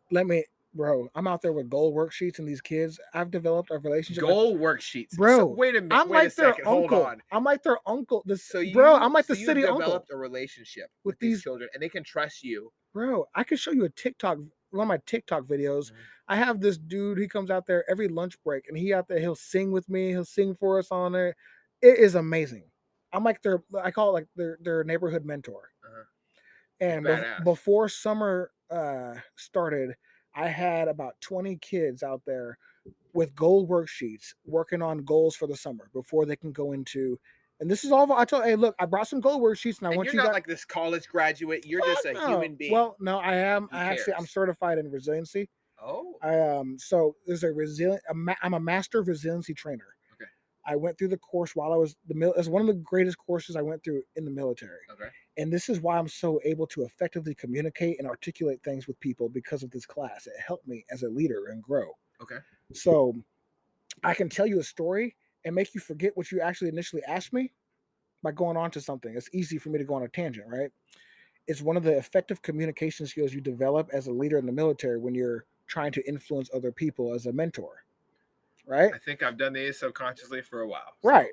But this helps you hone in on those skills to a different level. Just receptive information, picking out the important information of what you're telling me in our conversation and pushing out the stuff that doesn't matter. Okay. In order to maintain that effective level of communication. So I'm able to do that pretty well. And I love that they sent me to this course because now I'm out of the military with these skills. I have all the packets, the books, I can train this stuff. I'm certified for life to do this. And I have my credentials. So I said, well, why not start doing that, but in a way that I can reach everybody? So I started doing TikTok videos, linking to my All in a Day's Work profile through my nonprofit. So everything I do is voluntary based. And I take donations and I sell some of the t-shirts and stuff to help keep the website up and running and stuff like that. And for gas money. Yeah, and Lord knows how fucking expensive gas is. And that's really what's been helping me out right now. And it's not much because people think, oh, you're rich. No, I'm not rich, dude. I live off my fucking disability from the VA. And you donate your time. And I donate my free time to doing this. That's all it is. That's all it is. And you're also putting your life directly in the line of fire. And that's the thing. And there are a few people who have helped me out with some gas money donations. And that's right there on my website, allinadays.com. There's a link. They just click on it and you can just donate right there. Anything, any amount, or purchase a t-shirt if you want, and I'll sign it for you. Or y'all, if you're listening to this shit, honestly, that's how I make this thing work. 100%. But y'all, if you're listening to this and you dig what he's doing, please get online. $1, $2. It's $6 a gallon right now. Minimum. Please donate to my brother. I run premium. Hey, please donate to my brother because you're really doing great things. So you're out there with a dog, and you and your animal are willing to put yourself directly in the line of fire, and you do it completely free of charge. Free of charge, man. You're well, I have like service beyond the normal. So here's the thing: I have parents that will reach out to me. They'll send me an email. Hey, I'm a concerned parent. My kid goes to such and such school in this area. By any chance, could you swing by there for an hour? Just absolutely. And I'll do that. Yeah, and I'll do a video for them, and I'll send it to them, and I'll do it on TikTok, and it goes out to the world. Yeah, instantly. That's badass. Is that because they're usually concerned about an incident or words being said? Because a lot of these active shooters, right now it's everybody's on edge. After Uvalde, every single parent is on edge. No parent, I've asked every single parent. A lot of parents are not sending their kids back to public school because of all the woke stuff for one. But after Uvalde, they're like, I'm done. I would rather just homeschool. And that's sad. I'm trying to show that because there's a lot of people that cannot do that. So what do I say to the people that have to go back to public school that are still just as concerned but can't do homeschool? What do I say to them? Tough it up? No. I'm going to pick up the slack that our police officers cannot do because they're overworked and understaffed. In our state, in Washington State, they're stretched thin as hell. They are stretched so thin that they can't even afford to do. They're doing overtime just to cover the normal duties that they have. That's sad. We have 300,000 people in my county, Eddie, and seven patrol officers. No, in our way. 7 Ask on them if patrol. they'll take me. I just don't ask me what I've done in my life, and I'll 7. sign up. And that's working overtime, Eddie. That's insane, man. So that's why I'm working with Derek Sanders. He's really helping me push this program for our county. Isn't he running for sheriff he's as running well? for sheriff in Thurston County, I believe. Yep. I really like some of the stuff he says. He's an honest person. Independent, Looks like he got man. a big heart. Huge heart. He's local, independent, huge heart, and he actually about making positive change where he sees stagnant stuff in the area, and that's what I love. It's like, all right, look, the new directive came out this year, or this year, House Bill 1054, where they're not allowed to do police chases and all that stuff anymore here in our state. Oh right? Yeah. So that was it. He said, I can run away from a cop and they can't chase me. You're allowed to do that here unless they have probable cause that they've seen you do a felony. That's sad. It's sad. So here's the thing: that he came to our meeting and he said, the sheriff, because the sheriff can amend those things.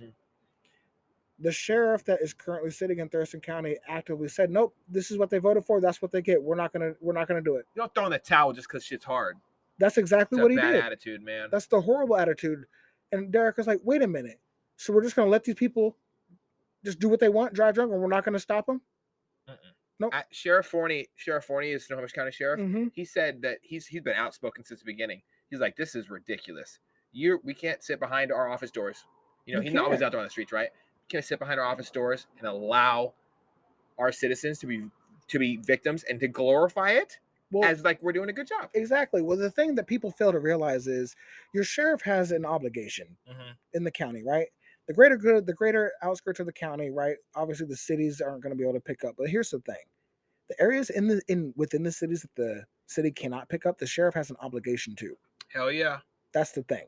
They have an obligation to, and the sheriff should be doing things that doesn't even have to cost extra money right now to the department. If which is not here. Not in Washington. There's so much money here in Washington. It's not an issue. But if it was an issue here, why wouldn't you open up your reserve program and let's build this program right now? Yeah. Because the sheriff can absolutely right now deputize me and you. The sheriff could deputize us and make us do our own program right now. Has the power to do that. And we could be deputized and allowed in every single school. He could do that right now. With the blink of a fucking... That's all he has to do is say, yes, this is what I want to do, and start the reserve program. I know a lot of people that'll say they'll give up one day a week to out of their time. Okay, so here's the thing. Derek Sanders is saying, well, if he gets elected, this is what he's doing. We're going to make it happen so we can actually pay our veterans to do that, and we get benefits, double benefits for our veterans, and they're getting paid for their time. Plus, now they have backup from the local law enforcement, the same training and ability to use their stuff. Okay, so now we're building the bridge between veterans, the community, and our law enforcement. Sounds like we're community building. And we're protecting our most vulnerable, our kids, at the same time. So we're building up our community, we're protecting our kids, we're saving veterans' lives because now we're providing a new purpose for them that they might not have since they got out of the military. Veteran suicide is going to go down. That's what I'm trying to get that 22 plus to 0, bro. Yeah, man. I think it can really happen. That's my goal. And a big part of, something that applies for not just vet suicide, but for like as a community and these kids, and it's scary, dude, going on Facebook and see. I'm part of a lot of parent groups. I'm not a parent at all. Yeah. I'm part of a lot of parent groups for a reason because I want to know what's going on in this fucking area, man. Yeah. It's terrifying how many Bothell, dude, the nice area, Snohomish County, all these schools that keep going into lockdowns after Uvalde because of copycat situations. Right. And I'm going to read off some of they're not these statements that are similar. Yeah. These guys are not trained to deal with this stuff. Like here's the thing. Suspicious package drills and stuff like that. I can tell you right now, a lot of these local law enforcement stuff, they're not trained and ready to deal with that stuff to the level that I could as a combat engineer who knows packages and bombs like the inside and out. I know that like the back of my hand. I know other combat engineers here that can help me, but we're not being used. I think it's a travesty. Well, think about this. All in a day's work, my program, all of our veterans, why not use all of us in our skills, our MOS skills, and just use it? It's not like our own military, but we're just utilizing our own skills together as a community resource. Community resources are essential. I think I think that's why I think these Facebook groups are a huge resource as well. Because I'm watching all these moms saying, "Don't send your kids to school tomorrow." There was an active shooter threat in Bothell, Snohomish, wherever it's at. And these comments are not different than what the Parkland shooters usually was posting on the internet. and I want to share some of these with you because I was, I've had a brother who was almost in an active shooter situation. Thank God the cops got him. I've lost family members. I thought my sister was dead during the Marysville Pilchuck High School shooting. I'm going to read these off to you, man.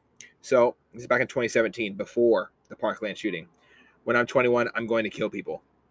July 3rd, 2017. In 2020, you'll hear me on the news doing this. Jeez. July 3rd. So July 4th, 2017. On the night of my massacre, you're not going to forget Elliot May, you rip. I don't know. Like I don't know. It's just insanity to me. July 4th. It makes me happy to see people die with a smiley face.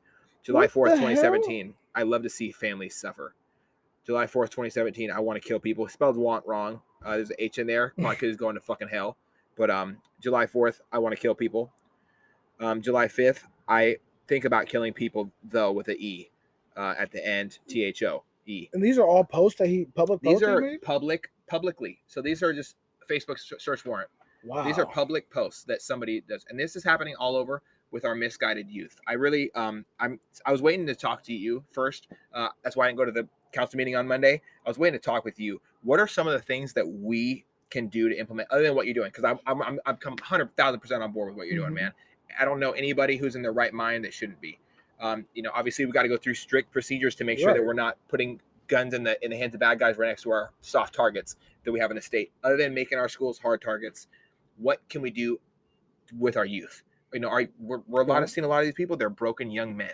What can we do to change that? I think I wear a shirt all the time that says "Make men men again," and I want to get another shirt that says "Make women women again" too. Not to dismiss or discredit any of the trans or people who are unidentified or anything like that. If they're still struggling with that, that's cool. Until they find themselves, I want them to be them, and be comfortable with where they are. But I think our men and our women who just want to be men or women should not be chastised for being that. And we have to be able to identify that being okay at a young age is still okay. So like I have 2 young daughters, right? I want them to understand that they are women and they can be women. That's okay to be a woman at a young age. And we have to toughen them up too. This idea that the world is so soft and everyone should be nice and kind and there's no harm out there and all that, that's not real. There's harm. There's been harm since the time before forever. We have always been harming each other as a people because there are those individuals who are not. So here's the thing, Eddie. I put this out there the other day and I got a lot of response from this on my live show. People are not inherently evil. Not at all. Not at all. And if they were, you would see them trying to drive erratically and crazy, killing each other on the highway every single day. But you know why you don't? Because everyone's just trying to get to where they need to be and not worrying about anybody else's bullshit until the one guy who doesn't pay attention on the road, which causes traffic. But if people were inherently evil, wouldn't that be the perfect opportunity to make a massive amount of killings right there on the highway? Every single day we drive on the highway, thousands upon thousands of people every single day. And we're not actively trying to hurt each other. So that tells me that we're not inherently evil. Thousands upon thousands of people every day going to work and going to the mall, not actively trying to hurt each other with the 17 million guns that we have in our country. There's more there's more than 17 million. There's so many, dude. I was going to say, there's more guns than there are people in this country. So, first of all, if that was the case, or if guns were so bad, then how come the guns aren't killing more people? There's more guns than there are people, then by their weird thinking, there should be no more people. Yeah, because we got a lot of bad seeds. There's bad seeds in every occupation. Seeds. There's bad seeds everywhere. Not all. So you asked about the youth. Either. Let's educate our youth. Let's stop teaching this stupid doctrine of bullshit that they're never going to use in school. Let me be honest with you. I've never used calculus or trigonometry in my life. There are certain things about school that I think we're wasting kids' time on. Certain sciences and things, unless kids want to excel in that avenue, we should not be forcing our kids to go through certain science classes. I want to be real with you. I think it's wasting time because it didn't resonate with me at all. And I've never once had to use a covalent bond or none of that shit in my life, or had to split an atom or what happens under a microscope with 2 cells. I'm not a scientist. It's never interested me. The only time mucous membranes help me is explaining to people how COVID can still affect you even with a mask on. You know what I'm saying? Right. It's scary stuff. I'm saying, I'm going to be real with you. I don't care about atoms. I don't have to split an atom. I'm not going to go through and try, hey, can I just get a microscope and look through that? I'm not interested. Yeah. I'm not interested. I never have been. Sorry. No, I'm not sorry. So why don't we utilize our children like we used to do prior to World War II? This changed after World War II. Prior to World War II, they had schoolhouses, not these standard schools that we have now. We had schoolhouses A lot more within. broken up. Well, no, it was one teacher Okay. with these kids from the age of first grade until fucking high school or whatever in these small towns at the schoolhouse. And they had like 12 kids with that one teacher. That's how things were prior to World War II. World War II, all the young men and boys go off to war. Women are picking up working in the workforce. Who's educating the kids? We have to send the kids somewhere and still teach them. So that's when these bigger schools were implemented. It was during the World War II. Okay. It's not necessary today. Between all the online school that you can get and everything that you can, there's things that I can learn. I can learn all that same stuff, a covalent bond and all that shit on Khan Academy on a real quick 5-minute YouTube lesson. Oh yeah. Real quick. I don't need to go to college or high school to learn that. I don't. This is where we are in 2022. We don't need to. Let's be honest. We don't. So why not teach these kids actual skills that they can use to be productive adults? How to fucking fight, how to defend themselves, how to change a fucking tire, how to do their taxes. Why aren't we teaching these kids how to buy a home?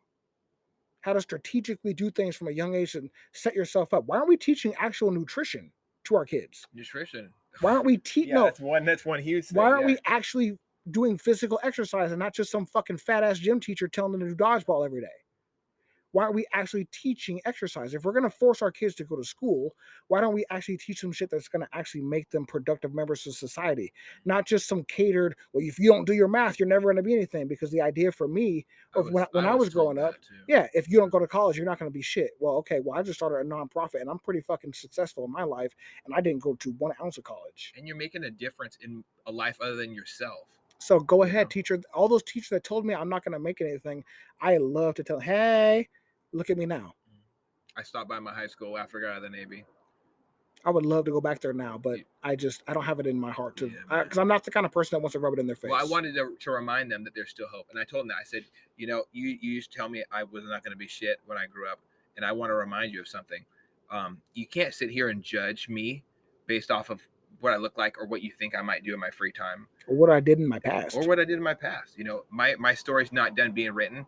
And you trying to break down another child, who's to say I wasn't the next active shooter when I was a kid? Bro. Don't push me down, douchebag. But no, I didn't really. Say that. But if it wasn't for think about the story I told you earlier. If it wasn't for my recruiter that went through the depths of hell to look out for me, because he didn't have to, I'd be in jail to this day, Eddie. And that would suck, man. So just think about that. And he's on my TikTok, and I see him every once in a while on TikTok, and shout out to him. Yeah, awesome, man. He is an amazing dude. Shout out to Brad. Brad, man, thank you so much. If you get to hear this, thank you so much. But that was like the big process, bro. Is just to get out there in the community and show people we can actually do this. Start with and if you want to actually implement change in your community, start with your local sheriff. Make that community bond. They make that relationship. Go to the sheriff with a plan that could work. That's not breaking the laws until they can deputize you and implement a proper plan. That's what I'm doing. So until I get deputized and we have this actual plan with the sheriff's department, we will stay on the outsides of the school grounds as a deterrent and go to the parks and go to stuff like that. And they've invited me to all the public events, the fairs and all that stuff. I've been doing all that. That's been great. Yeah. That's been awesome. I'd love to get on down with you and see what that's like, man. And also talk to your sheriff buddy, because if they were to implement something like Veteran Overwatch over here in our region, all these schools that are soft targets, they wouldn't be soft targets anymore. JBLM is right here. Yeah. They have that reintegration program for soldiers that are getting out. Let me get them first before they end up on the streets. Yeah, and they do end up on the fucking streets. But so before they get to the streets, let me talk to them at all in a day's work. I promise I'll find a purpose for them before they end up on the street. I can guarantee you that. All I need is for them to just talk to me. All I need to do is just talk to them. I can talk to anybody. So, talking to people, I've seen you've had quite a few conversations. You've received a little bit of backlash, and when I say a little bit, I mean probably a lot of backlash for the things you do surrounding your program that you're working on. You're trying to reinvent literally the wheel, and the wheel is a false stigma of veterans being broken, not able to do positive things, and also that guns are bad. I saw some dude, and you replied to it, and you were very positive about it because you understand that this must have been somebody in a low spot to say some shit like this. He told you to eat a bullet. He did. What does that like? How do you respond so coolly to this? And Well, I know that you're probably gonna say it's about what I'm doing. No. Damn, it's like not. eat a bullet. That's Right. So here's the thing. I know they always say all like the big level content creators and stuff. They say, "Don't go to the comments. Don't go to the comments." But I go to the comments. hey man, I go to the comments. I go to the comments. But listen, here's the reason I go to the comments is because I know out of the flood of good comments that come in, there's gonna be one or two that slip through that are not so good. Oh yeah. And I'm looking for the authentic ones that look like these people are actually meaning what they say behind what they're saying. There are some that are trolls that just to be trolls, and I will actually look at their account to see if they're even worth it. Yeah. If they're even worth a response. But the one I looked at that time, it looked legit, and I think that person was just upset, right? Yeah. So they said eat a book. So when I first saw that comment, it hit me hard for a second. I was like, really? Like, I'm out here risking my life for your kids that I don't even know. Yeah. I don't have to do this. Like, I could just sit back and just do TikTok all day if I want to, but I'm volunteering my time. So I looked at that comment and I sat on it for a day. I sat on it. I didn't even tell anybody else about it at first, and I took the comment and I saved it, and I went to sleep. I just went to sleep and I said, I'm just going to sit on this. Yeah. Because the one thing I don't want to portray, and my TikTok is 100% positivity and logic. So when I say logic is, I will say things that are common sense that might hurt your feelings, but it's not meant to hurt your feelings. Mm-hmm. It's just straight fact, common sense. Like what I said my last video. Some people still think that Joe's in charge. No, and I laughed. And that was it. His ice cream. Right. You know what I mean? And that was it. It was just quick, right? And all the comments are like, oh, this is so facts. Like everything's fact. You know what I mean? So it's like, I know what I'm doing means something, and I'm trying to promote positivity. If I respond negatively to that comment, that's what they want. That first of all, that's what that person wanted. They wanted me to respond negatively to make them more noticed. That's what that is. Your bottom feeders, they want you to be down there with them. They want me to respond to that negatively and let other followers of mine see me negative react to them, and then they're going to jump on that train. All that's doing is making them more popular. Mm-hmm. That's all that does. I'm not going to give them that satisfaction. So I call them out and I do the opposite. I use the reverse psychology. It's like, I see your comment here. And you know what? It hurt. But at the end of the day, you probably told me that in the heat of the moment of you being upset. Or whatever I said. I don't remember exactly what I said. Yeah. But my mindset about it is still the same. It's look, I still love you the same, even if you're telling me that, because I guarantee that person would not tell me that face to face. I guarantee it. I 100% guarantee it. I wish anybody would come up to me face to face and tell me something like that. But when I go out into the regular real world here in society, there's nobody going to tell me that. No. It's not happening. And if a person would tell me that that's face to face, they're going to accept the repercussions that come with that statement face to face. You see what I'm saying? Yeah. On the keyboard, anybody can be a warrior and say whatever they want. So that's why I let it be known. It's like, look, dude, you can say whatever you want. I value, because I have to understand and value free speech. So I have to understand. I tell them, I understand that you have free speech, and I respect your ability to say what you want, even if it's negative. It doesn't affect me. I'm not going to eat a bullet. And I love you the same. I would still have your back. If bullets were flying and you were here vulnerable, I would still have your back. I wouldn't think to the comment, even if you were there with me and I knew that you posted that comment. If bullets were flying and I knew you were vulnerable, and maybe you're just a 17-year-old kid. I don't know who that kid was or who that person was. It could be a bot. You know what I mean? It could be a 17-year-old kid that just got dumped by his girlfriend. I don't know. We have 330 million people in our country. I don't know what kind of day everybody's having. Yeah. You know what I mean? So that person could have made that comment to me in the heat of the moment. You see what I mean? Now, if I had a flood of comments like that, I would think it was just all trolls. But that was one of the few negative comments that I have. The thousands upon thousands of comments that have been coming in have all been positive. You see what I mean? Yeah. So that's why I was like, I think that's just a person that was mad or upset about something that had nothing to do with me. A lot of people take social media as like something that is just all fake and shit. I really take it as how people sometimes is how people I interact honestly with people. So if I don't like somebody, I'll be like, and they'll come say, hey, you want to come over? And I'm like, I don't like you. And I'll tell them why though. I don't have a lot of reasons for not liking people, but it's hard for me to be facetious or just fake or lie or pretend I like you on social media. And a lot of people do think it's a false reality and say whatever the fuck they want to say. Yeah. Like I really had to bolster up my home when people were saying they're going to show up here and kill me because I'm a white supremacist or some weird shit like that. I got all these sorts of messages all throughout 2020 because I was in the military and people were just going after people. I'm like, what the hell is that? Like, do you not see that I'm black? Like, you better, like, I don't know what's wrong with. They're like, well, you're a white supremacist, and we're gonna come to your house, and I'm like, all right, if that's what the fuck it is what. So I let the police department know that if somebody showed up at my house and I have a gunfight, then it is that it's because of this douchebag, and they're like, oh my god, like, all our officers are getting this too, and I said, okay.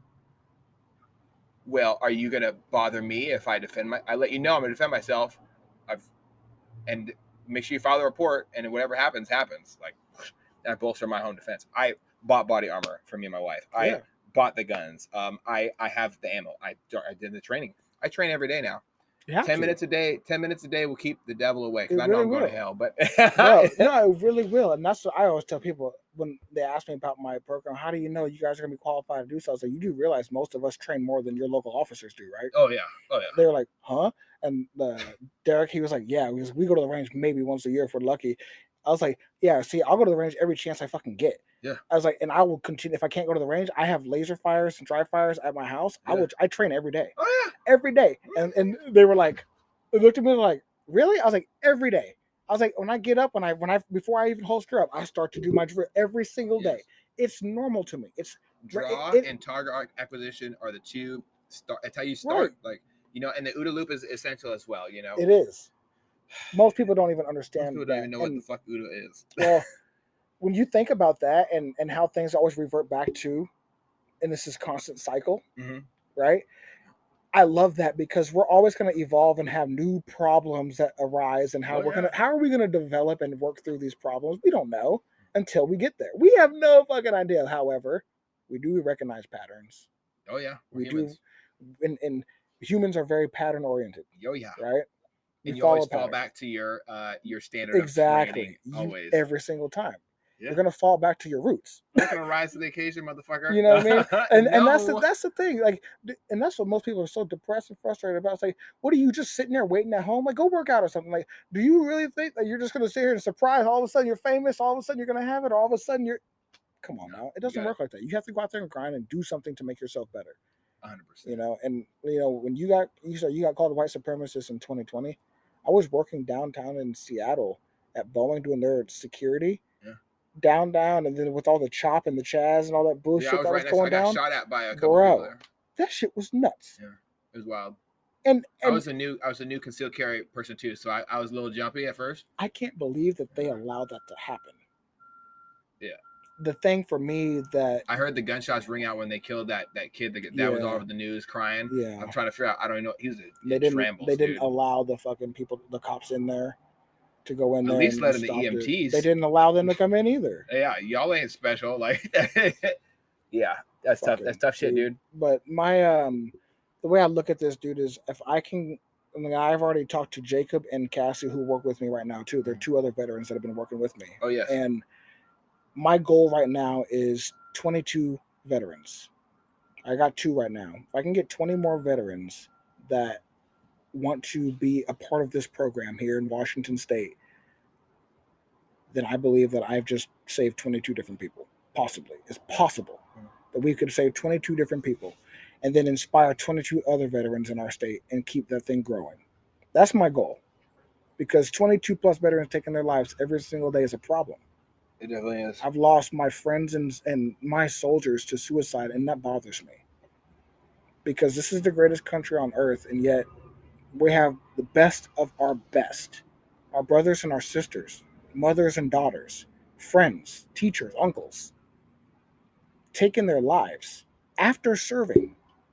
After they survived Why? all this crazy After shit. they've survived.